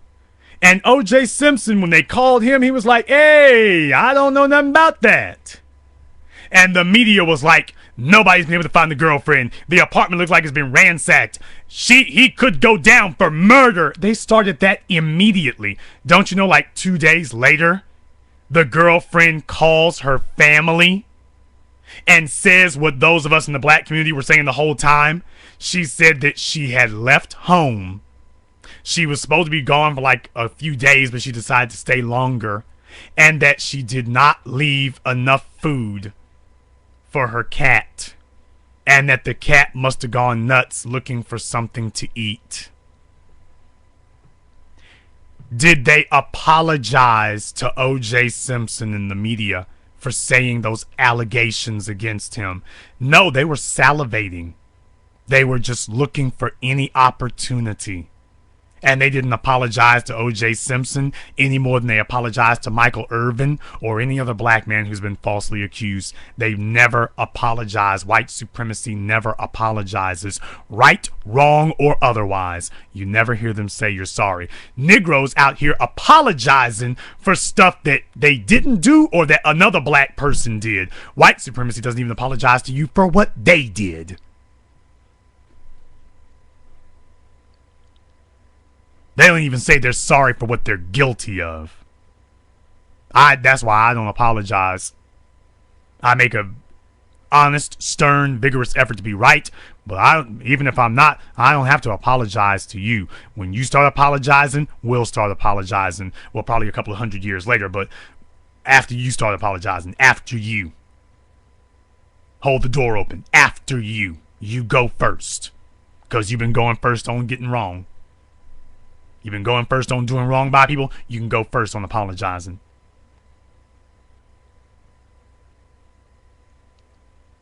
Let me grab another couple of phone calls here. Let me get caller from 410. You're on live with the Black Channel. Hello. Hi, what's your name? Where you calling from? I'm calling from Randallstown, Maryland. Lansdowne, Maryland. What's your name?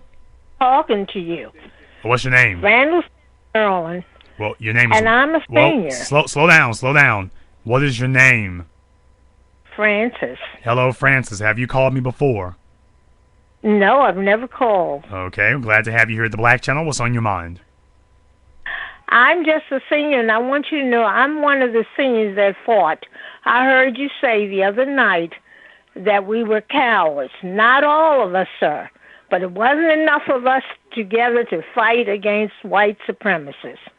Okay, let me explain that. I am 82 years old. Congratulations. Let me explain that before we go any further here, okay? Following Therese Nasheed and Dr. Claude Anderson, and that's how I happened to run across you. Well, I'm glad to hear that. I'm so proud of all of you. I just want to say you're a blessing. Well, I'm glad to hear that. Now, let me explain a few things. To tell you. Francis, let me explain a few things first here, okay? I don't want there to be any misconceptions. Now, first of all, when I talk about the civil rights generation, I mean the civil rights generation as a group. Just like when I say that black people, have to build an economy, black people are not building an economy. It doesn't matter, Francis, about me being a business owner. That doesn't matter. I am a business owner. I've solidified my personal economy. But that's the problem that we have as black folk. Because I could very easily say, well, not all black people haven't built an economy. Okay, but that doesn't change the fact that as a group we haven't. So that's the thing. Now about the civil rights generation. I know Panthers. I've interviewed Panthers. So I got folk from the civil rights generation in my family and whatnot.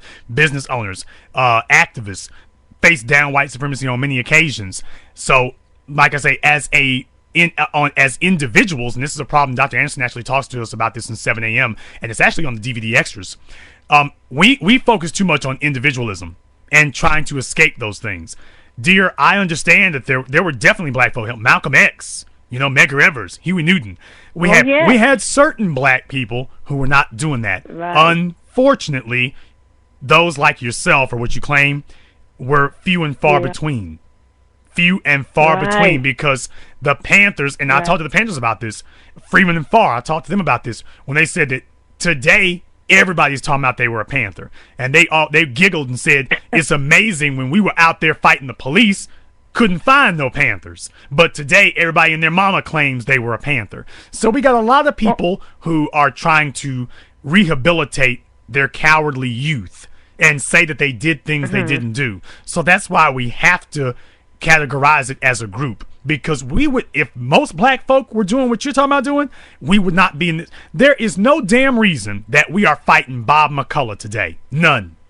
Old as he is. There is no reason that he is in office overseeing and administrating the murder of black males. None. There is no reason that we still have the problems in media that we have.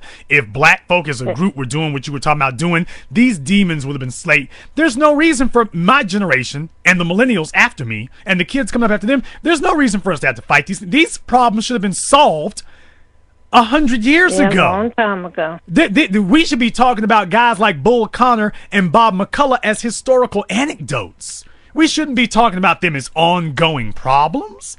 It's a shame and a disgrace that these guys are still an issue. That's a disgrace. It is. And, you know, I feel so responsible because I said, what did I do wrong? Or I was never a leader, just part of a group. But I said I didn't do enough.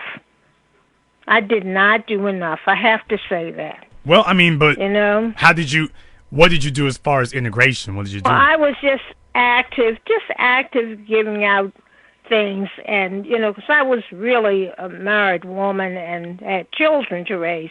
But I didn't raise children the entire time. I had, you know, after my children got grown, I still could have been more involved and tried to get it with a group. It was never a group that was, you know, except for Malcolm X during that time, that period, but it was never a large group of people who thought like Malcolm X did. And I didn't want to be a part of Muslims because of the religious part of it. I just didn't believe in that. But I never believed in integration. I never integrated. I never believed in integration. And I came along during the time when we did have communities. And I went to segregated schools, of course. And we did have communities in business. That's what I was raised up in. But later on, after we integrated, that's when we became separated. Well, I mean, and that became the goal. Integration became the goal in and of itself. Now, here's the issue here. I will say something. Not for me. I always had doubts about it. There was only one mistake. Between the school and the churches, they have divided us. Well, there was only one. I'm talking about, I'm not only white supremacists, but I'm talking about the schools have destroyed our children. I know that as a fact because I was a teacher. Well, here's the thing. The mistake that was made by our most ardent activists was that they were trying to gather together large groups of black people, and that was the mistake. First of all, you don't need large groups of people. Second of all, you don't want them. What you want are a dedicated core group of people who are firing on all cylinders, and you use those people with which to be a leadership class and build from there. You don't have to get everybody on the same page. The problem is we waste whole lifetimes trying to get everybody on the same page. And that is the mistake we keep making. We keep trying to get, if there are 500,000 black people in a city, we try to get all 500,000 of them behind us and in lockstep with us, and that's not the way it works. All you need is me and Francis, Dr. Anderson, and Tariq. You go drop us off in any city, and the four of us are going to be running this damn thing in 36 months. And then everybody else will have no choice but to go along with the program that we built. The problem is we keep trying to treat our liberation like a religion. And if we can just get everybody to adhere to the same faith, then everything will work out. And that's not what we need. We need a few people to start marching. And once those few people are successful in marching on their own, everybody else is going to follow the leader. That's the way it works. Okay. That's what we need to be doing. That's what we're doing now. Okay. That's what we're doing now. Okay. Well, I've been giving out hidden colors, especially the racism, hidden colors theory, because I've bought all of Therese, and I'm contributing to that, to There's research, and I've already, contributed to Hidden Colors 4, and I'm also contributing to, I haven't done that yet. Is his name Urban Human Johnson? That's Umar. going to the school in Dr. Johnson. Yes. Am I correct? Yes. In Philadelphia. Yeah, I don't know if I'm pronouncing his first name correct. It's all right. Well, I want to contribute to that, too. And I've also purchased, like I said, Dr. I never heard of Dr. Anderson until recently. Really? I don't understand that. He's been out there forever.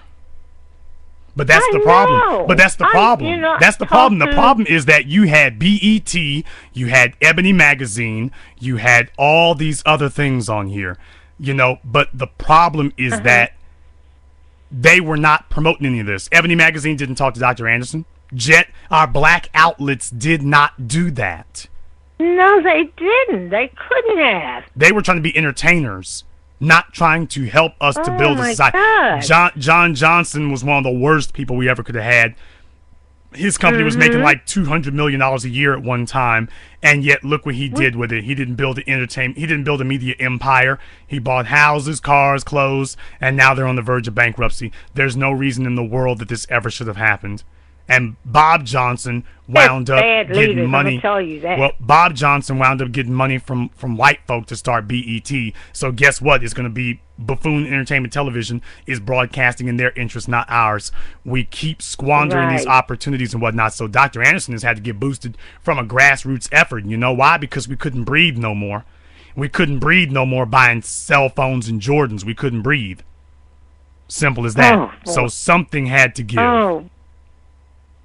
I tell you, if we had the time, I could tell you something about these black people. You know that.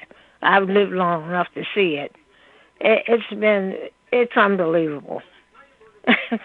Well, I'm very glad to have you. I'm very glad to have you as part of the audience here. Where are your kids at? I beg your pardon? Where are your kids at? Oh, well, I have a son that's 50. My daughter died about 3 years ago. I'm sorry to hear that. So she would have been 60. And so she's dead.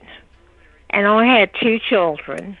But I do have grandchildren who are in their 20s. I have 3 grandchildren. Well, hopefully they got the message and whatnot. They are. I can't. You know what? My daughter was very much like me, but my grandchildren, I'm not sure where their head is. I've been talking to them, and let me say this to you. I had beautiful parents. My parents really informed me as a child what the white supremacists were like, and I came from a family that thought very highly of our people. I noticed that a lot of people that I've met, black people, a lot of it depends on the background, where they came, what kind of family background they come out of. If they come out of a family that don't like their people or say black people aren't this, that, and other, then that's the way they are. This is what I have experienced. But my people weren't like that. So I'm glad that I had the type of parents that made me feel very positive, and me and my sister and brother, we were raised with positive attitudes that black was beautiful. Black was beautiful. I don't know where these people come from. That Europeans set standards for their beauty. But that is because we outsourced it. That. As black people, we outsourced it. We outsourced our own self-esteem, which is just unconscionable. That's pathetic. That's so sad.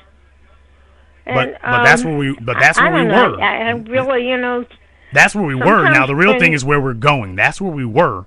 Now the real thing is where we're going, and you do play a role in this, Francis. That doesn't go away, because you are one of the people that we need to validate that. Hey, y'all we got a bunch of old folk out here telling these kids in Baltimore and whatnot to sit down, and that's why we need older people like you to say no, because you cowards were sitting down when we were their age. When I saw that Scott family, I tell you, I didn't know whether to laugh or cry. I couldn't believe it. It wouldn't be me.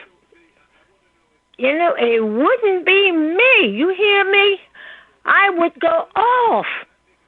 Oh, my God. I just feel like getting in touch with them. I don't know what to say about that. I said, oh, my Lord. You don't want to talk to her. She'll just hymn you to death. So, but like I say, and I mean, they looked like a bunch of clowns standing up. It was so embarrassing. Oh, I mean, it's like Anderson Cooper just wound them up like wind-up dolls and just said, all right, sing, y'all. And that's exactly what they did. But understand, people like you do have a role. You have a role to play in this because people like you help to validate what we're doing. That's why we need people like you. Yes, indeed. I'm here to tell you. But I stand alone because I've been out here. Like I said, I've been giving out some of the Hidden Colors disc, and I get different reactions. Oh, I haven't time to see. Oh, yes, I'm interested. What is it about? And I give them, I do a printout for them, and give it, along with the disc. The disc, I bought a few of them to see what would happen, before I commit myself to give out these, and I'm getting different responses. Only my neighbor next door is the only one that seems to be really concerned and interested. Well, I can't believe them. Here's the thing, okay? Even at your age, I'm not going to let you off the hook. I'm not going to do it. Folks are going to think I'm wrong. They're going to say, stop. Oh, that's okay. Look here, Granny Francis. I'm not letting you off the hook. You got to have your economics together, too. Oh, yeah. People are not going to listen to you with a mouth full of wishing and a handful of dreams. They're not going to listen to you. I mean, experience to the side. Like I say, none of us can be let off the hook for that. Even if the only thing you've done is get a big, huge life insurance policy. That's a damn start. But don't sit up here and don't sit up here and let your opportunities go away about that, because what we do as black people is we wonder why generation after generation things don't change. And that is because as a people, we actually hand down nothing to the children. You have to have something physical that you give to your children and the grandchildren, because I can caretake your thoughts and I can caretake your ideology, but I will not adopt it if it is not tied to the real world.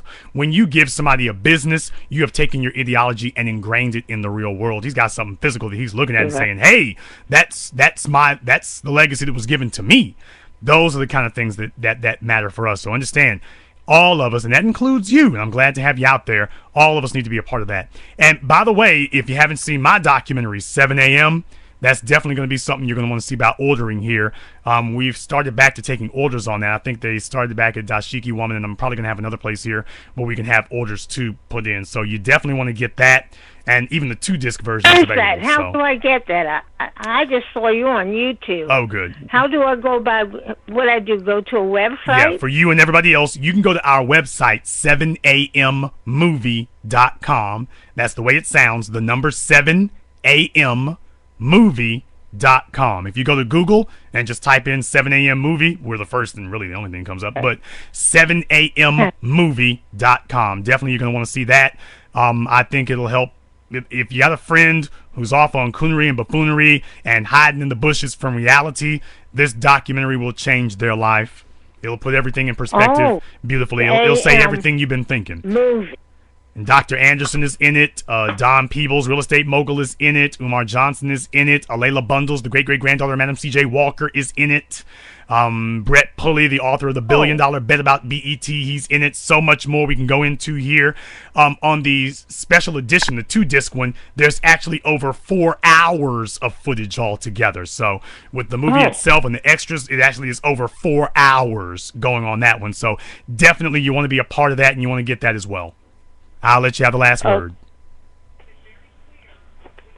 Okay, now let me make sure I understand you. Absolutely. Where did you say I get the 7 a.m. movie?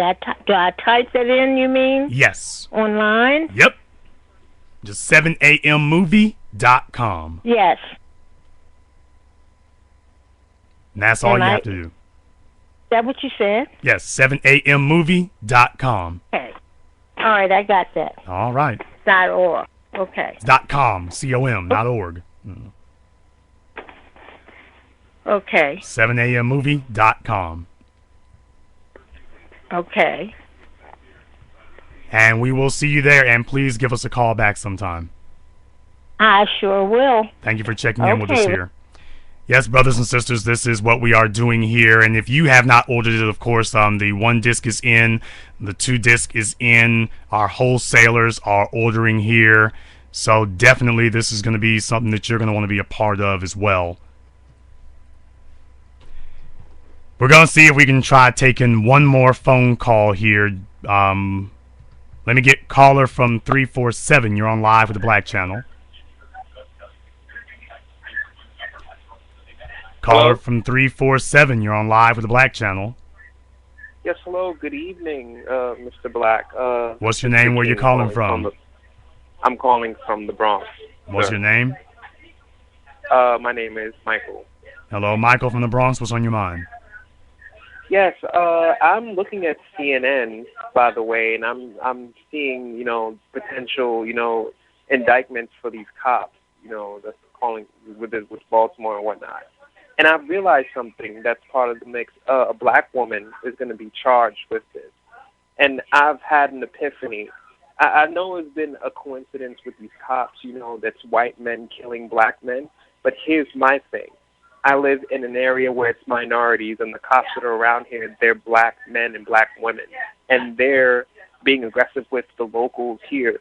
My thing is, it's not I personally feel it's not white cops versus black cops. It's cops versus us. They're gonna, it's cops, because that's how I personally feel.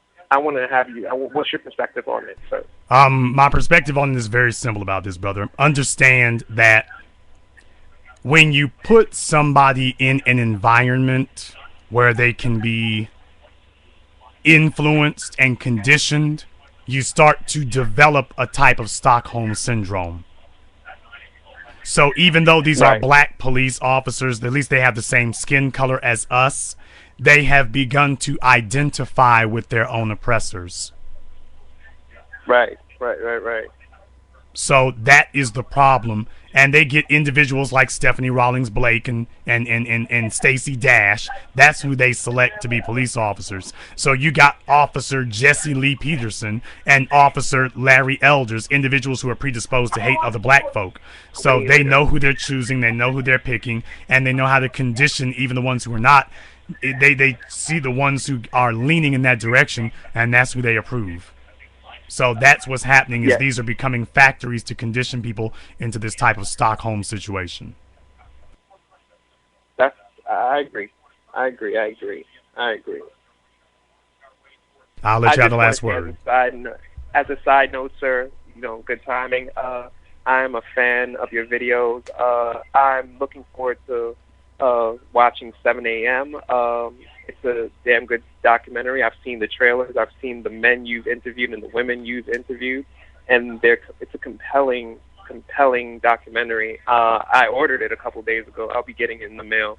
But I'm a fan of a particular video that you've made a couple years back called The Intelligence Rant. It's a great video. I listen to it a lot. It's basically a nice video.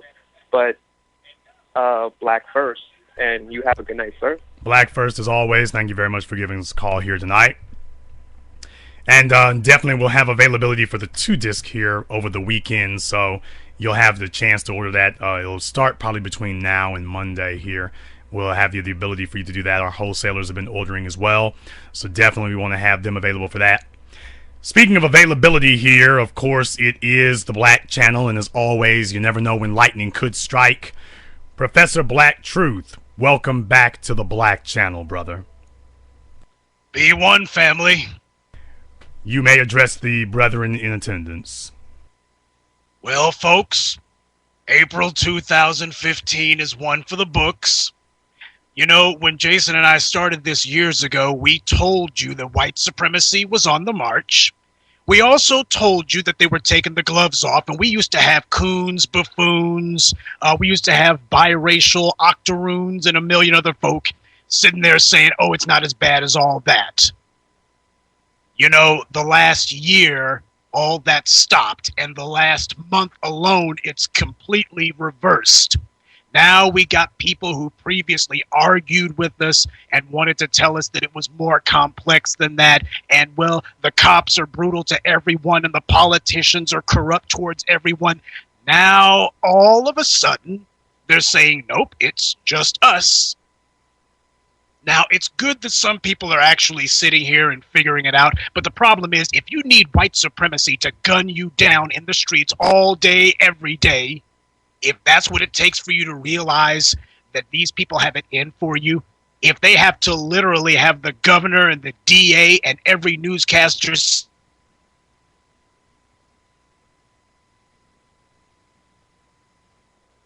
then what happens is you're telling us that you're not fit for this. You're just not. For the last 500 years, we have seen a progression of a system called white supremacy. In the 15th century, we saw white supremacy 1.0. That was the imperialism phase, the takeover phase. Then, starting in the 19th century, we saw white supremacy 2.0. This was going to be clear and hold. It was to freeze the world the way that the European had it after he took it. He owned 9/10 of the world, and the 1/10 he didn't own, he had it under his influence. That's white supremacy 2.0. It was about getting those who had been conquered to accept their servitude. Get them to go along with it, using brand new means of control, such as the media, mass media. From the very beginning, it's been used as a tool of manipulation. What is the first modern motion picture? Birth of a Nation, who Woodrow Wilson said was history written in lightning. And next thing you know, we have the media giving us images of coons and buffoons, using visual imagery to assign people their place in the world. The military has a saying for that. They call it image training. So here we are after 200 years of white supremacy 2.0. In the 21st century, we are seeing the beginning of white supremacy 3.0. This is the third phase. And what is it? Simply put, it is to freeze the world the way that it is, to ensure that the European maintains the position with which he emerged from imperialism. As Jason put it, this is all about determining who's going to be in control for the next 500 years. They're laying the groundwork now. And if you want to have white supremacy 3.0 in a nutshell, all you have to do is look to the words of one of the great financiers, one of the great industrialists, Frederick Townsend Martin. He was talking about America in the late 19th century, about 1890 or so, but his words actually apply to the entire world. He said, "We own America, we got it, and God knows how, but we intend to keep it." That's white supremacy in a nutshell right there. We own the world, we've got it, and God knows how, but we intend to keep it.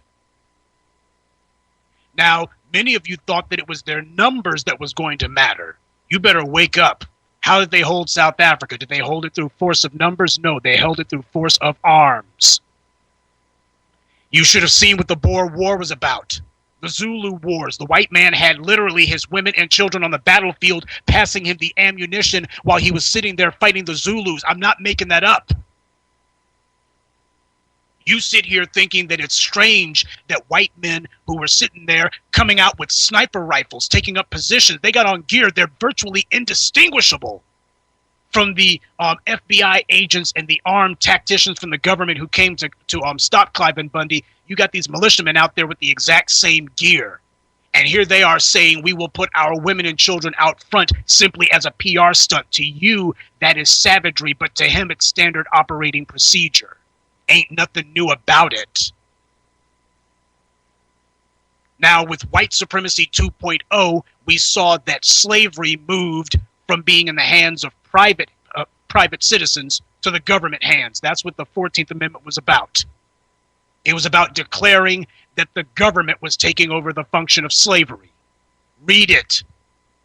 There shall be no slavery or indentured servitude except in the case of imprisonment. And who are the ones most responsible for imprisoning black people?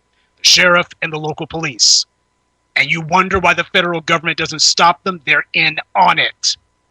A lot of black people were wondering why it was that the police were going hog wild, giving every black person who passed through Ferguson a ticket for something, anything.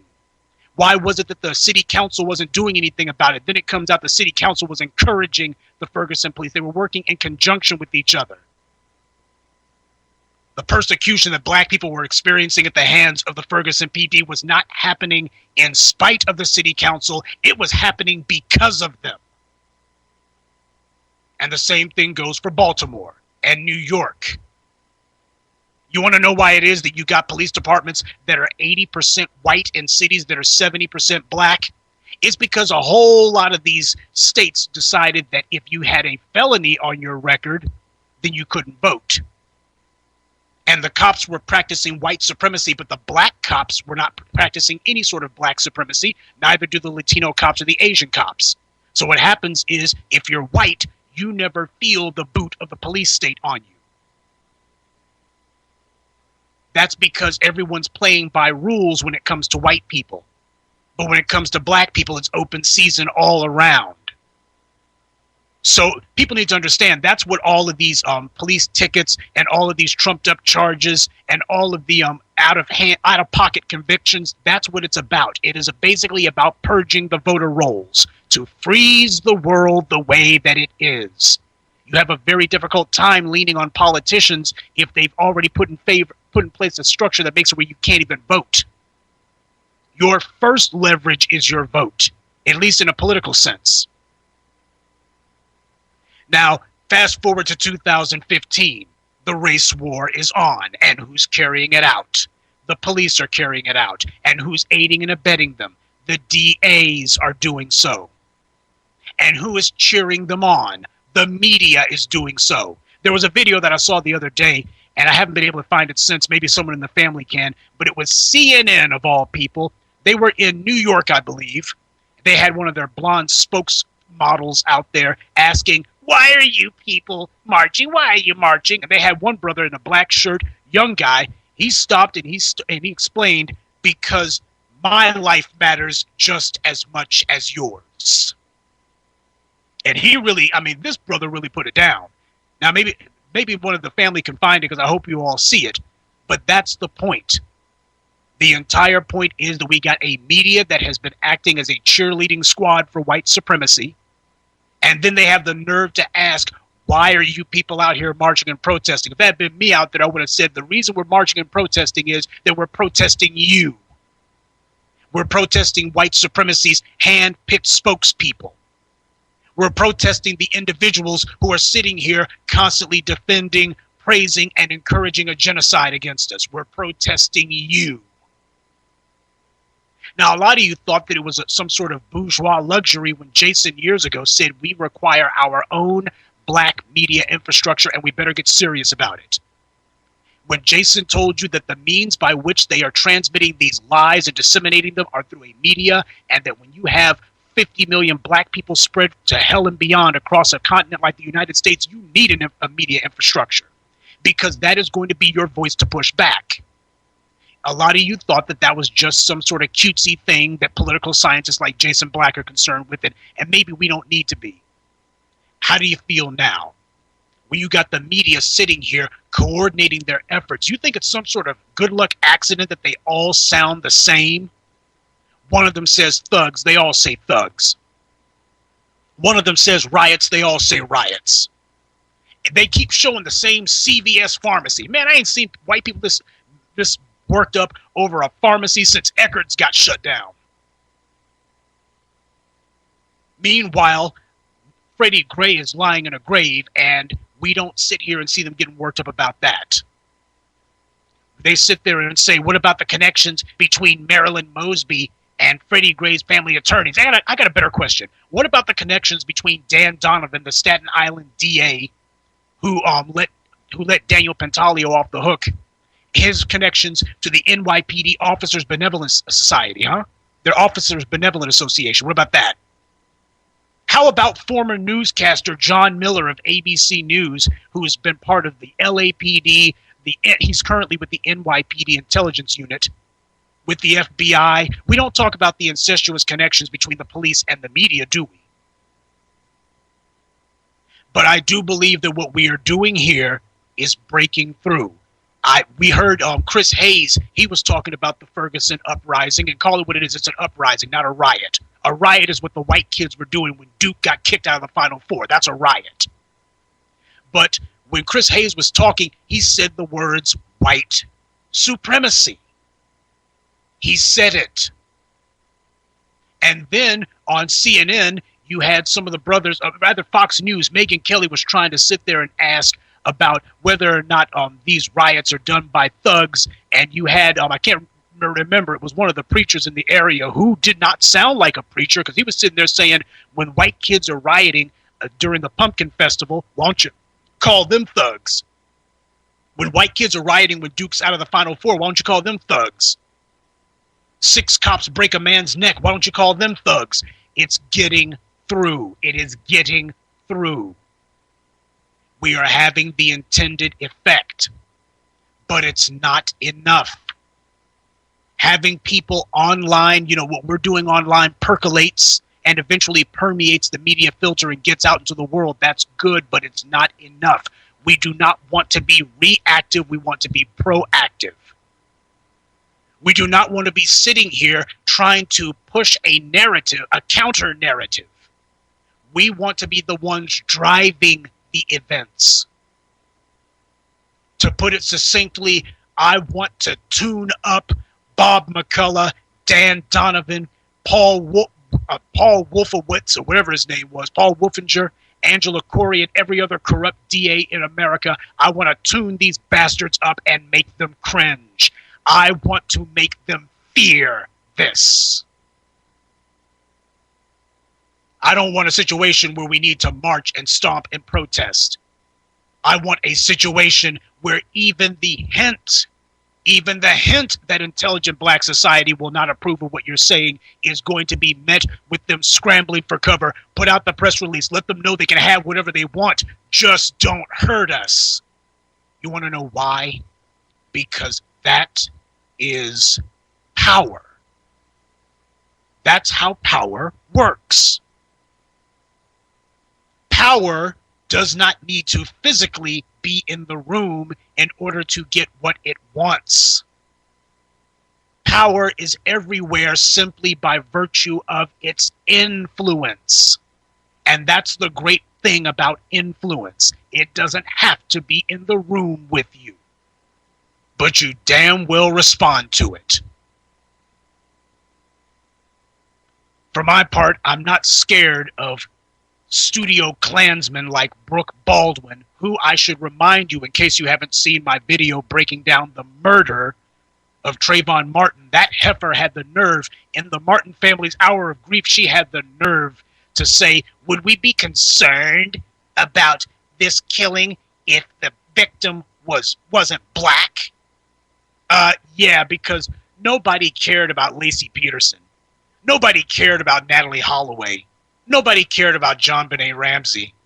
Nobody cared about Amber Hagerman. Nobody cared about Elizabeth Smart.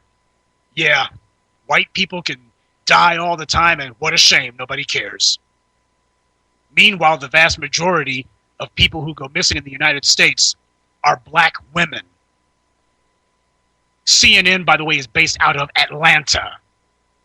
That's white supremacy showing you that they will be in the middle of what people keep calling erroneously the black Mecca. Mecca of what? I don't know. Mecca of self-hating octoroons, Mecca of swirlers, Mecca of black people who think that they're gay first, only, and first, foremost, and only. That's what they're the Mecca of. But white supremacy is there in a city that's almost 70% black, telling you black lives don't matter. And the mayor of Atlanta says nothing. The city council of Atlanta says nothing. Your pork chop preachers say nothing. Community activists, well, when Brooke Baldwin and Piers Morgan were being the official full-time wing of the PR wing for the Zimmerman defense team, where were your community activists in Atlanta then? Where was Reverend Butts, appropriately named? He had a problem with Snoop Dogg using the B word on record. Where were he and the rest of the pork chop preachers when the Martin family was being told that their son's death didn't matter? That's white supremacy, folks. They don't have to be in the room with the pork chop preachers and your corrupt and crumbling politicians to let them know you better not speak against us. Yeah, we're saying that your deaths are to be encouraged, and we're running interference for the people doing it, and we're praising the people doing it, and we're demonizing you as you die, and you better not say anything. And indeed, they do not. And that's what's led to the rise of intelligent black society through new media. But this isn't enough. It will be enough when we are the ones who drive the agenda. It will be enough when we have newscasters who, anytime they even hear us say police brutality, they will immediately say thugs on the police force. When they are representing our interests and not theirs. Now, that's going to take a Herculean effort, because we've had 500 years of being inculcated with putting other people's interests before our own and thinking that's cute. Other groups have not had hundreds, if half a millennium, of being taught to put others before themselves. So I'm not sitting here saying this is going to come overnight. But if we get serious about what we want, if we make it our agenda that is going to be that we control what is ours and we control what's theirs too. If that becomes our modus operandi, then yeah, before it's all over, Brooke Baldwin, we won't even have to call for that heifer to be fired. The second she says something out of line, her producers will be scrambling to give her her pink slip. Now, Jason and I were talking about how it is that you build an economy, but more importantly, we talk about how it is that you protect it. And before I get to that, let me tell you a little something. Every once in a while, I like to roam through the park. I saw something a little while back that interested me. I saw a white man who was there, and he had about 7 or so white children, all of them about the same age, so clearly they can't be all his. But this white man was in the park with these 7 or so young boys, couldn't have been older than 5 or 6, little things. And they weren't doing like the black people in the park. The black people in the park, I saw some young guys, they were like on the soccer team or something. They were playing with a ball. As Claude Anderson says, the illicit relationship with a ball continues. Tossing a football, kicking a soccer ball. Some of them over there by the grill having a ball. But this white man with these young white boys, they weren't throwing a baseball. They weren't practicing soccer. He had all of them, all 7 of them, out there with Nerf dart guns, shooting at each other. And here he was instructing them on, take cover behind the tree. Get behind the tree. Get behind the bench. Don't just stand out there. Even prepubescent little boys, teaching them the rudiments of military maneuvers. See, that's what they do when they go to the park. Everything that moves for war. And then you wonder why it is that you got white children 13 years old who can become nationally ranked marksmen. You wonder why it is that these white kids are always going to school shooting the place up. Well, hell, why wouldn't they? White people put guns in their hands from the time that they're old enough to hold one. Very different culture. That's what we're up against. You think that the average white 13-year-old would not know what to do with an AR assault rifle? With an AR-15? With an MP4? You think he wouldn't know what to do? He would know what to do. He would know how to load it. He would also know that he needs to field strip that thing and oil it. They know it because their parents teach it to them. You think it's an accident that they take the kids out hunting? That's not hunting. It is practice. What do you do on the weekends? What do you teach little black boys? Do you teach the little black boys that, hey, this is what an assault rifle looks like? This is how you load it. This is how you make sure that it is properly cleaned, because without it being properly cleaned and oiled, when white supremacy comes a-knocking, they'll get the drop on you instead of you getting the drop on them. Do you teach them that we need to go ahead and find a nice place out in the boonies where we won't be disturbed because you need to learn some live fire? Do you teach them to be comfortable with this thing? Or are you teaching them how to kick a ball and throw a ball?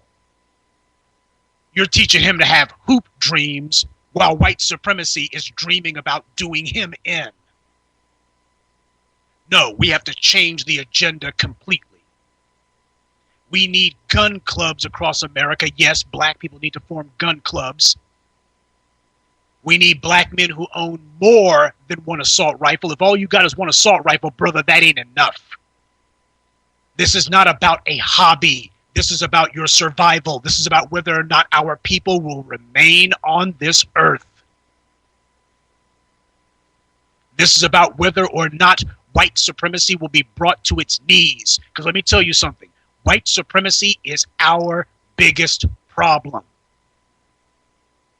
And when you are dealing with a problem, you need a tool for the job, the right tool for the job. You cannot fix white supremacy with prayer.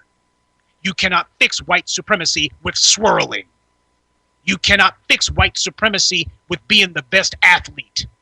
You cannot fix white supremacy by being an accommodationist or trying to have a national dialogue. I'm not interested in a dialogue. Because all that happens is I sit here saying this bastard's trying to exterminate me, and he sits here and says, well, you should be exterminated. That's not a dialogue that I want to be part of. I want a straight up monologue. Empowerment is not a two-way street. Empowerment is a one-way road. My way or no way. And that's what this is all about. You want to know why it is that people like Keith Olbermann can run hot cold on you? It's because he's not concerned about what you think. He can be your typical white liberal, hot one day, cold the next. He ain't worried about you. As far as he's concerned, hell, as long as he says one or two obligatory nice things about the death of Michael Brown, then as far as he's concerned, he's covered. A lot of you thought that David Simon was one of the good guys. David Simon is nothing more than a marijuana advocate. I've seen his type a million times. You go ahead and legalize marijuana in Maryland, and David Simon is going to disappear. David Simon has never once shown you a depiction of a cop killing a person and it being unjustified. On The Wire, only accidental shootings of black people happen by the police. That's how he portrayed it on The Wire. Cops only kill black people accidentally. Meanwhile, on his other show, Homicide, you were watching cops getting bumped off left and right, and it was never justified. That's because at the end of the day, David Simon is your typical white liberal. And the typical white liberal simply has a couple of interesting things that he thinks he could use black people for as crash dummies to get his agenda through. That's what David Simon is about. You didn't believe it until this week. He has a pathetic blog saying that there are lots of things to be debated and argued. How the hell are we going to argue 6 cops breaking a man's neck? Refusing to give a report because they're terrified that that the evidence contradicts them totally. You got a media cheerleading and sitting here running interference for them. What the hell is there to debate about that? What the hell is there to argue about that? And this is supposed to be the white liberal, the white guy who's on your side.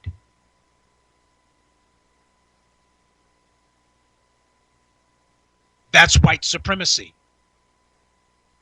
Professor Noam Chomsky, I think he said it best. He said that one of the most sophisticated means of propaganda is when the media puts out there people who claim that they are opposed to something. They put forward a viewpoint that claims to be in opposition when in actuality it's support. If Bill Clinton says we need to have 50 to life for drug possession, and you got Jane Harmon from California saying no, it ought to be 10 to 20, I got news for you. Jane Harmon's not in opposition. That's not opposition, that's support. If you have somebody saying that what we need is for police to wear body cameras, that doesn't mean anything because the cops can turn the body cameras off. There was a case in New York City, I forget the young man's name, but he had a Hispanic surname. The New York cops, 7 of them, beat this kid at the middle of a festival. They were whipping this kid. All 7 of the cops were wearing body cameras. Naturally, the kid went to the police and said, they got body cameras on, look at the footage, see how they assaulted me. And all 7 of the cops' body cameras malfunctioned at the exact same time. There was no footage. The only reason the cops even got called on it was because a bystander had footage. He was sitting there videotaping the beating while it was happening. So please don't think that body cameras are going to be the answer. All we will have is a very good collection of snuff films. That's all body cameras will give you. Meanwhile, the good white liberals say, well, at least with body cameras, we'll have less brutality. The goal is not to have less brutality. It is to have none whatsoever. You're letting all these white liberals sit here and sweet talk you into accepting that the knife should be, a 12-inch knife should be pulled 3 inches out of your back. Can't you deal with 9 inches of a knife in your back instead? No, we want the knife removed. And I want the bastard who put the knife in my back in the first place to be punished. No, I want the knife in his back. I want it in his throat. I want it in his heart. That's justice. That is empowerment. When someone wrongs you, you can have this person punished until you feel that they have been punished sufficiently. And you can have them punished in such a way that he is made into a signal example to everyone. Now, I don't know what's going to happen in Baltimore now. Maybe Marilyn Mosley is on the level. Maybe she's not. Maybe she's like Angela Corey, and she's just sitting here trying to calm things down so she can go back to stumping for police union votes. I'm not saying that's what she's going to do, but I am saying that I kind of smell that whiff of it on her, because during her press conference, she had about 15 seconds to say, oh, the protesters, I hear you, I hear you. Then she spent 5 freaking minutes talking about the cops. Oh, we want you to know that you guys are appreciated, and we don't want anything happening to the relationship between the police and the DA's office and the state's attorney's office. How about the relationship between the police and the community? Any chance we're going to change that? So I'm looking at Marilyn Mosley real funny style, let me tell you. I'm looking at her real strange. I'm going to give her a chance to hang herself. But I don't know how this is going to shake out. We will see. However, this I do know. Even if Marilyn Mosley is a tool of white supremacy, it makes the powers that be uncomfortable. It makes them uncomfortable because of the optics, as the media likes to say. They are seeing black people shown as having white people in their power, able to put them on trial and stand in judgment of them. I can tell you right now that those are some optics that every white person, from Newt Gingrich to David Simon, do not like.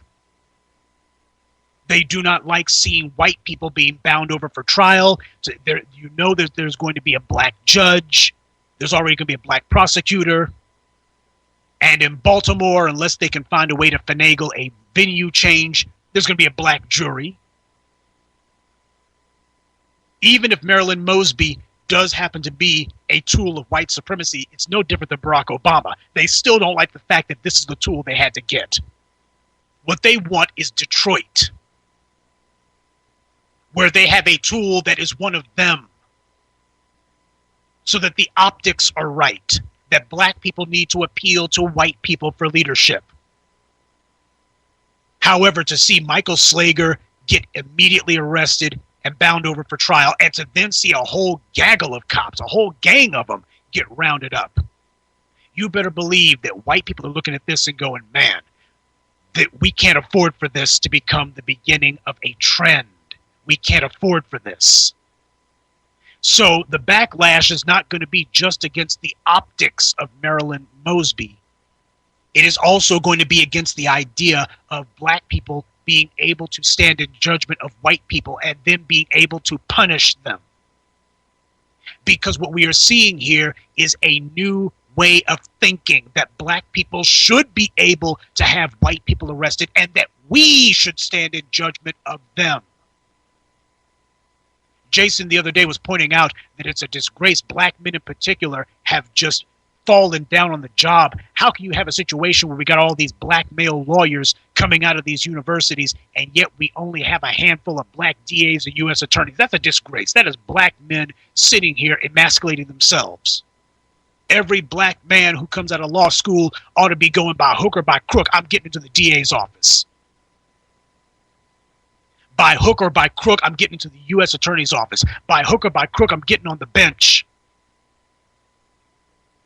That should be the goal of every black man who gets a law degree. He's not supposed to be sitting there thinking, what I'm going to do is be a professional ambulance chaser, get myself a brand new Lexus SUV, and I'm going to floss for a couple of hood rats on the weekend because, hey, that's just how I roll. We got to get serious. Do you want to continue being the victims of law enforcement? Let white people keep running it. Do you want the ability to punish the cops? Then you're going to have to do it yourself. That means you are going to have to make it clear we are not asking to be in the DA's office. We are not asking to be in the state attorney's office. We are demanding it. We are going to be in the prosecutor's office. We are not asking to be judges. We are demanding those court appointments. That's how you change things. See, Dan Donovan is acting as an honorary arbiter of police violence in Staten Island. He knows what his job is. His job is to protect and promote white supremacy, and he is doing it aggressively and effectively. Where's our Dan Donovan? Where is our Bob McCullough? See, white people didn't have any doubts about Dan Donovan. They didn't have any doubts about Bob McCullough, and they damn sure didn't have any doubts about Paul Wolfinger. They knew where these guys stood. They knew it. We got doubts about Marilyn Mosby, and there's something wrong with that. I think that it was SETI back in the day who said it best. He said that when I build a machine that's supposed to serve my people's interests, when I set up the game, my people always win. And if my people aren't always winning, then there's something wrong with that. I got to go back and adjust the machine. Do you know what you call that, folks? You call that justice. Justice means we get our way. That's what justice means. Things go our way. Justice means that we don't have to leave anything up to chance because a predetermined result is baked into the cake. Your goal should be to see white people on CNN and Fox just sitting there going, oh, we can't believe that more cops got indicted and, oh, well, they didn't even kill anyone this time and they're already going away 25 to life. That bastard William Melendez, who viciously beat that man in that outskirts of Detroit, that punk, he ought to be on trial for going to prison for the rest of his days. If police want to make it where shooting at a cop carries a mandatory murder 1 sentence, then we ought to make it where any act of police misconduct carries a life sentence as well. You want extraordinary protection, then we demand extraordinary punishment. That's justice. That's balance. That's the world the way it should be. Now, the next step, since white supremacy is kicking in gear, white supremacy 3.0, then we are going to be kicking into gear intelligent black society 2.0. The first stage was gathering the faithful, and make no mistake, It is not our numbers that are going to win the fight. White supremacy is not dependent on numbers, neither are we. It is going to be our resources that are going to win the fight. How serious are we? How much do we want this? You put just 5 people of intelligent black society in a city, and you let them get an anchor hold somewhere. And I can promise you 2 things are going to happen. First thing that's going to happen is you're going to have a permanent bulwark of black empowerment. You're going to have black people who are not sleeping on the job when it comes to the zoning board, to the city council, to the county commissions. They're going to want to know what's going on, but more importantly, they're going to want to control what the county commission does. They will want to control what the zoning board does. If you got police who are constantly sitting here trying to write you citations because people at your restaurant or people at your shop are allegedly creating noise, then what you will have the power to do is to lean on the police chief and let him know your cops are out of order. And that unless you want for me to agitate that we need to go ahead and block the next police pay raise, or unless you want me to stop my donations to the Sheriff's Benevolent Association or the Police Benevolent Association, unless you want me to run ads saying that the city just can't afford the next police officer pay raise, unless that's what you want, you better get your white pigs under control. You better send them back to the slop trough and stop them from making a mess over in my yard. When you got power, that's how things go. You can literally call the cops pigs, and there ain't a whole lot they can do about it because you're the one who decides who eats and who doesn't. And they cannot decide whether or not you eat. That's power. That's autonomy. Now, one of the things you need to understand, though, and every black man needs to get this, you're not going to be able to defeat white supremacy strictly through having an economic bulwark. You must have the means to protect it. You must protect it politically. That means you get the politicians to do your bidding. You must protect it socially. That means that you have to have social clout. A business that simply serves itself is going to be alone when white supremacy comes against you. The community won't be speaking out for you, and make no mistake, you will need the community to be on your side. And more importantly, you are going to need some force of arms. You want to know why Michael Slager killed Walter Scott? Because he knew that Walter Scott couldn't shoot back.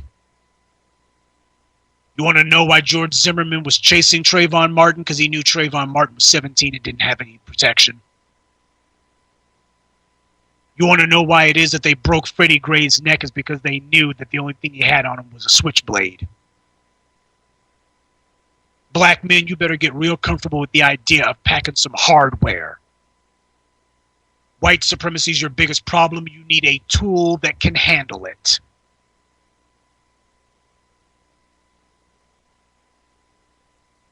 And as for the media, we don't need to be scared of them, but we do need to understand them. You are never going to get a fair shake on CNN. You're never going to get Fox News to change their tune.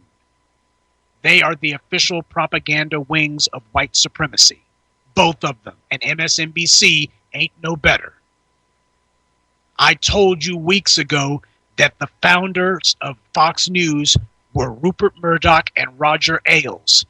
Roger Ailes, who is he? A former Nixon administration official who ever since 1974, when Nixon got himself booted out of office, Roger Ailes has been just nursing this grudge with the media. He did not look to get more airtime on CBS. He did not look to get more column space in the Washington Post.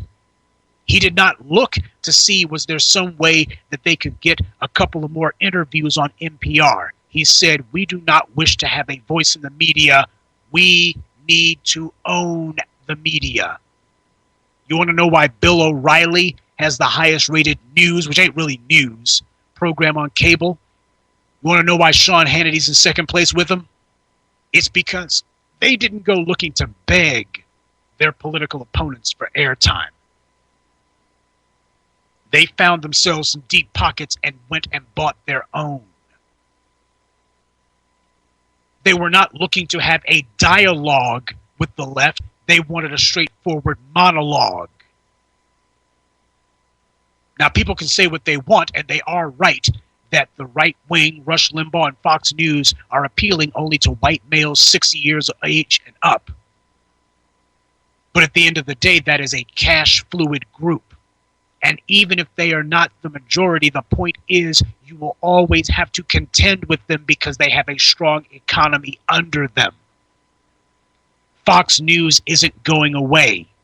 Yes, the Republicans are on their way to being a permanent political minority, but anyone who's ever studied politics knows that a political minority still has the ability to influence the political scene. They may not get 100% of what they want, but they will still get things. Don't believe me? Ask the Hispanics about immigration. Ask the gays about gay marriage.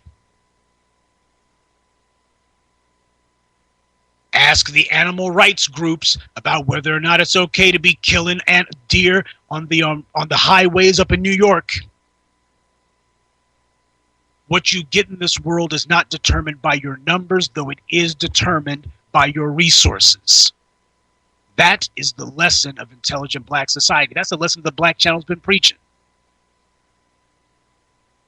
So please don't get happy with the developments of this week. Don't get happy. White supremacy has taken one on the chin. And they are indeed humbled and humiliated that black people, at least seemingly, are going to be holding the fates of a couple of white people in their hands. But have you noticed that as soon as the verdict got handed down, as soon as the indictments were handed down, white supremacy immediately said, let's talk about Floyd Mayweather. See, you thought what was going to happen was they were going to eat crow, or that they were going to sit there and say, let's decompress and analyze this. Nope, what they said was Marilyn Mosby is corrupt and needs to be recused. They're standing on the sidelines trying to be coaching the defense. Do you think it's an accident that Fox News was saying we want to change, there should be a change of venue and a recusal, and that Marilyn Mosby should recuse herself before the lawyers for the cops even said it? Do you think that's an accident? No. Sean Hannity was sitting there feeding the talking points to George Zimmerman's attorneys. They were working in collusion with each other. That's how power operates. They do not let each other stand alone. So do not think that it's an accident that they're attacking Marilyn Mosby and trying to call, what they're trying to say is that the prosecution of these cops is completely and thoroughly illegitimate. They're trying to say that this is a miscarriage of justice. They haven't even heard the evidence. Ain't even been a trial. As Sean the Pawn Hannity likes to say, the facts haven't all come out yet. But that hasn't stopped them from saying there shouldn't be a trial. Oh, they've overcharged these guys. The state's attorney has overstepped her bounds. They're already starting in with the talking points. They're already starting in. The goal at this point is to influence the jury pool. The goal at this point is to win a decisive victory in the court of public opinion. See, they're not going to stop because white supremacy is more or less at a crucial junction. At this point, one of two things is about to happen. Either white supremacy is going to successfully reestablish that they can kill with impunity, that the resources are all theirs and you better not challenge them, you better not even speak against them. Either they will reestablish and reassert themselves, or what's going to happen is going to be a global version of what happened to the British Empire. They will slowly but surely, over the course of some 150 to 200 years, watch a gradual diminution of their numbers, of their ability to hold on to the land that they stole, the resources that they have taken, an inability to kill with impunity, because that is the way that white supremacy has been able to assert itself. They can kill you, you can't do anything against them. There is a balance of terror that they depend on.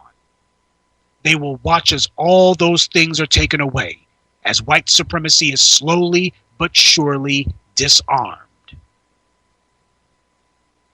And as the British Empire eventually became the sick man of Europe, so white supremacy will become the sick, ailing ideology of the world, and no longer the dominant one.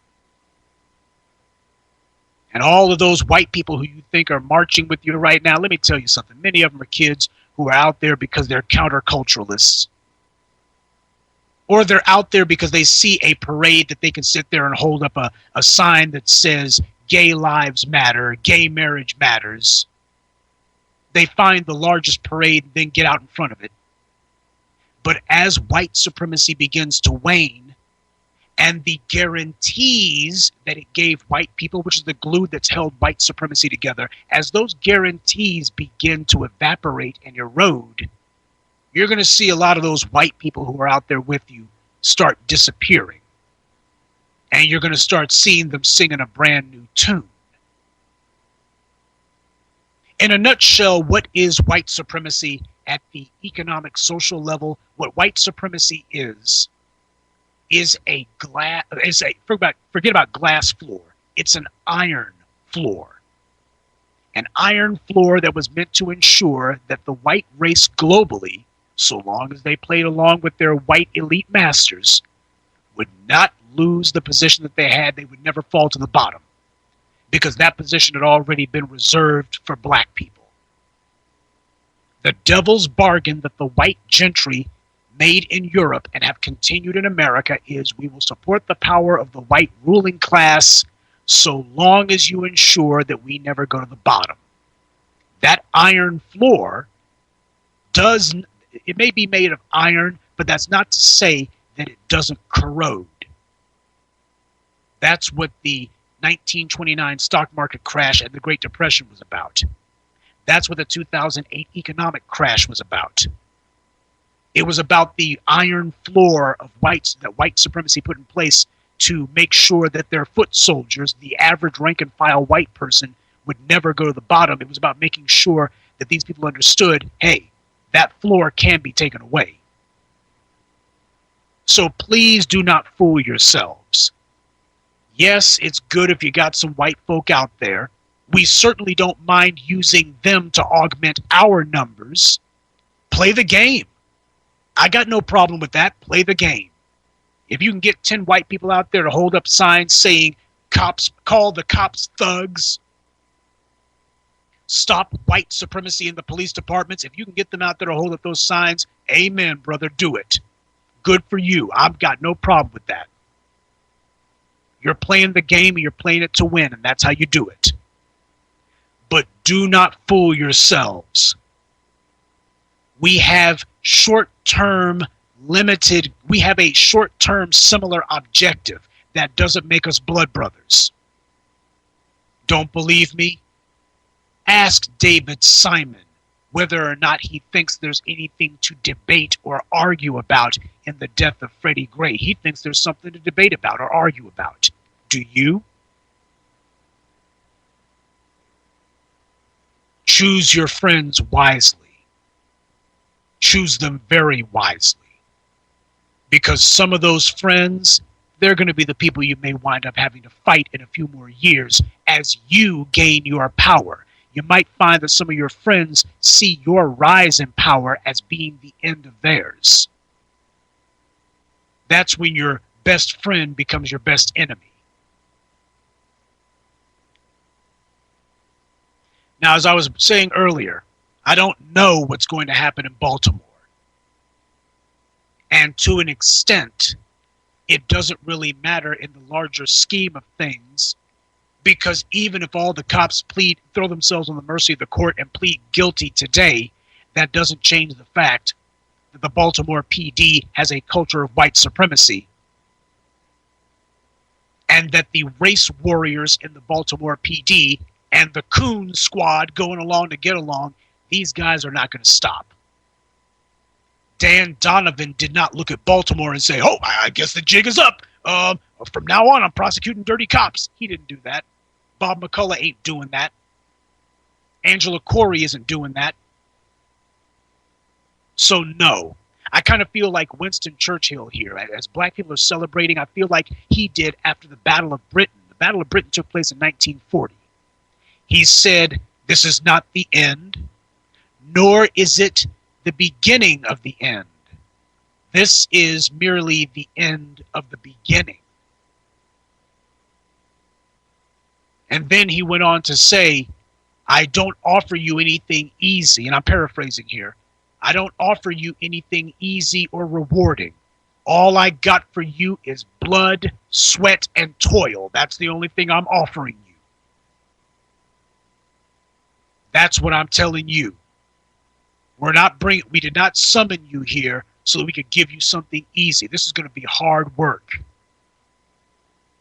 You're going to have to find a way to sever ties with people who ain't with you, because the stakes are just that high. The stakes are not prosperity or poverty. It is life and death. In fact, it goes beyond that. It is either you exist or you are exterminated. Those are the stakes now. It's not going to be a matter of you'll die. It's a matter of you and anyone like you will be utterly annihilated. Those are the stakes. The white supremacists in the newsrooms who are constantly cheerleading for your blood. You think Brooke Baldwin's going to stop?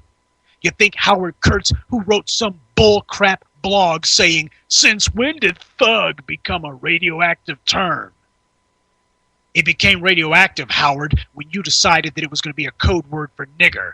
That's when it became radioactive. And it says a lot that in the past they were able to get away with it. Trayvon Martin, they were sitting there saying thug all day long. Now they've tried it in Baltimore, and what happened was they got pushed back. They got pushed back hard, and now they're sitting here going, oh man, we didn't expect that.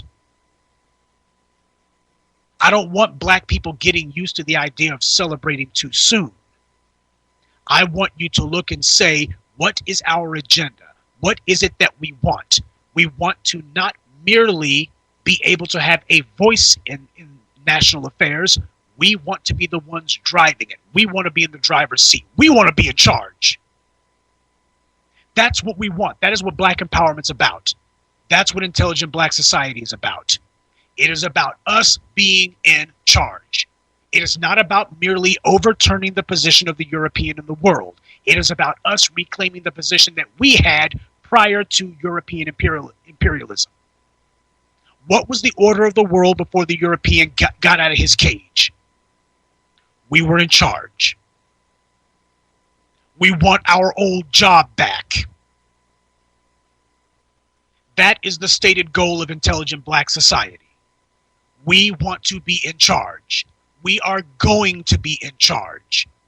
As Dr. Ben Yakinen, blessed be his name, said, you can call it racism, whatever you want, we don't give a damn.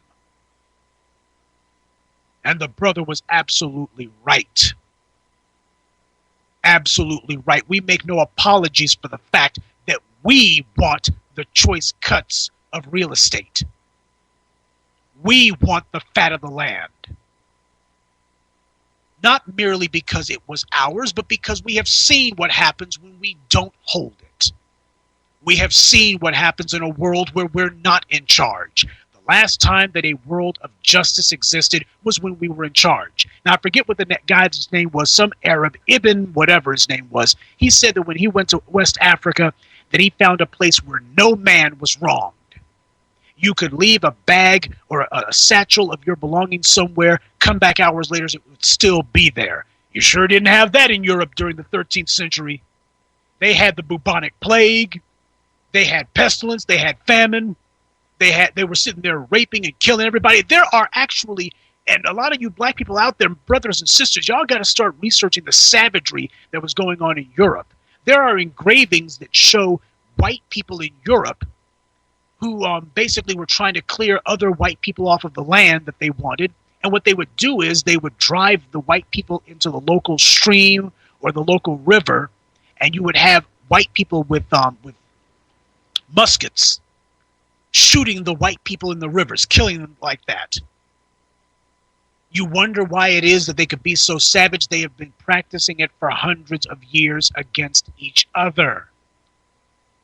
White supremacy was the one thing that was able to to get the European away from each other's throats. They tried religion, and that became the main problem that they had. They just had one fractured religious ideology after the other. They tried one bull crap philosophy after the other, and that didn't work. They tried a lot of schemes.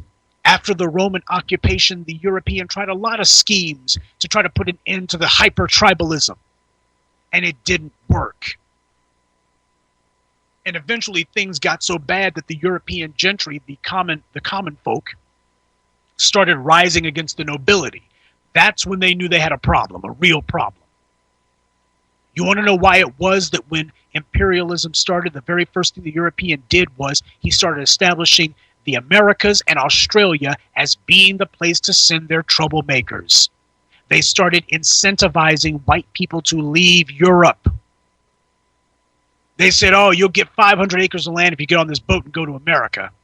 Don't worry about what's over there. You just get on the boat, please. Just get on the boat. Oh, you ain't going to go? As far as we're concerned, you're a debtor. Why? Well, you're poor. That being the case, as far as we're concerned, you're a debtor. Get on the boat. The European was doing that because he was trying to get rid of the insurrections. And even that didn't help, because even after the European got rid of people, you still had the French Revolution, you still had the Russian Revolution, the Spanish Revolutions. It didn't help them.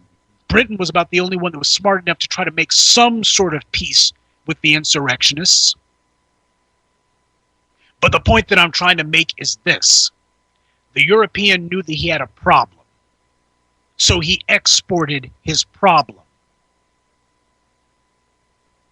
And in the end, what this did was it gave him breathing room. But eventually what he found was that in the New World, as he was sitting here using indentured servitude, another form of slavery, for white people, he found that the white people occasionally made common cause with the blacks because they felt that they had a line of commonality. What did the European do?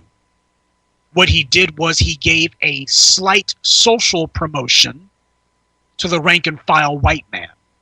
I think Dick Gregory said it best, though, that unless you got $200 million in the bank, you ain't a white man. So I should say he gave a social promotion to the rank and file Caucasian. And that was where the devil's bargain came in. That's how they turned the rank and file white man into a foot soldier for white supremacy. And what they found was this was a glue strong enough to hold them together. You are white, hence you are special. Previously what they were saying was, unless you're one of us, unless you got some land and some money, you ain't nothing. So this is what we're up against. Do not think that 6 white cops is going to, in jail, that 3 white cops and 3 coons in jail is going to change that. We are at war, the beginning of a long struggle. Are you in it for the long haul? Black first. Brothers and sisters, as we watch here tonight around the world, understand that they're not going to give up an inch. Everything that happens is going to have some type of cosmic significance to it now. Everything. Every election, every cop shooting, every sporting event, every negotiation, every job. They understand that they're going to fight tooth and nail for every single inch from here on in. Going into the 21st century, the black people who are stupid will be the ones trying to deny this. They understand that everything is symbolic.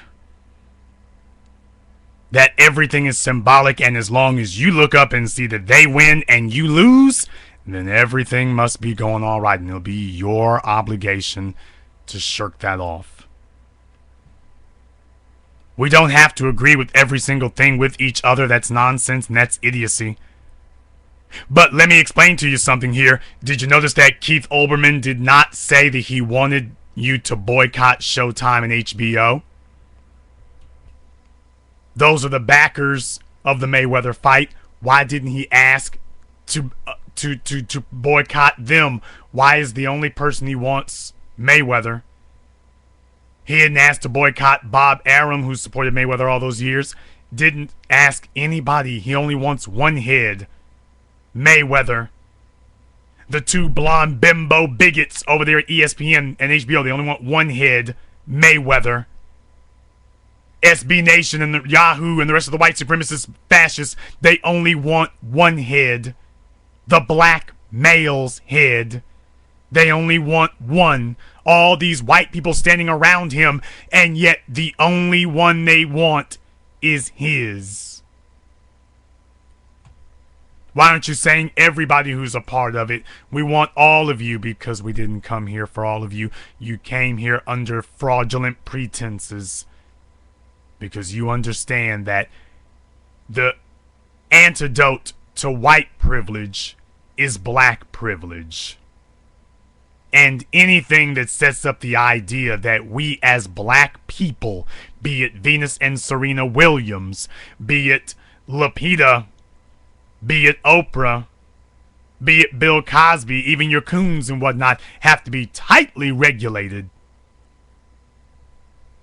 Anything that gives the appearance that we are establishing black privilege has to be immediately, forcefully, swiftly, and ruthlessly struck down.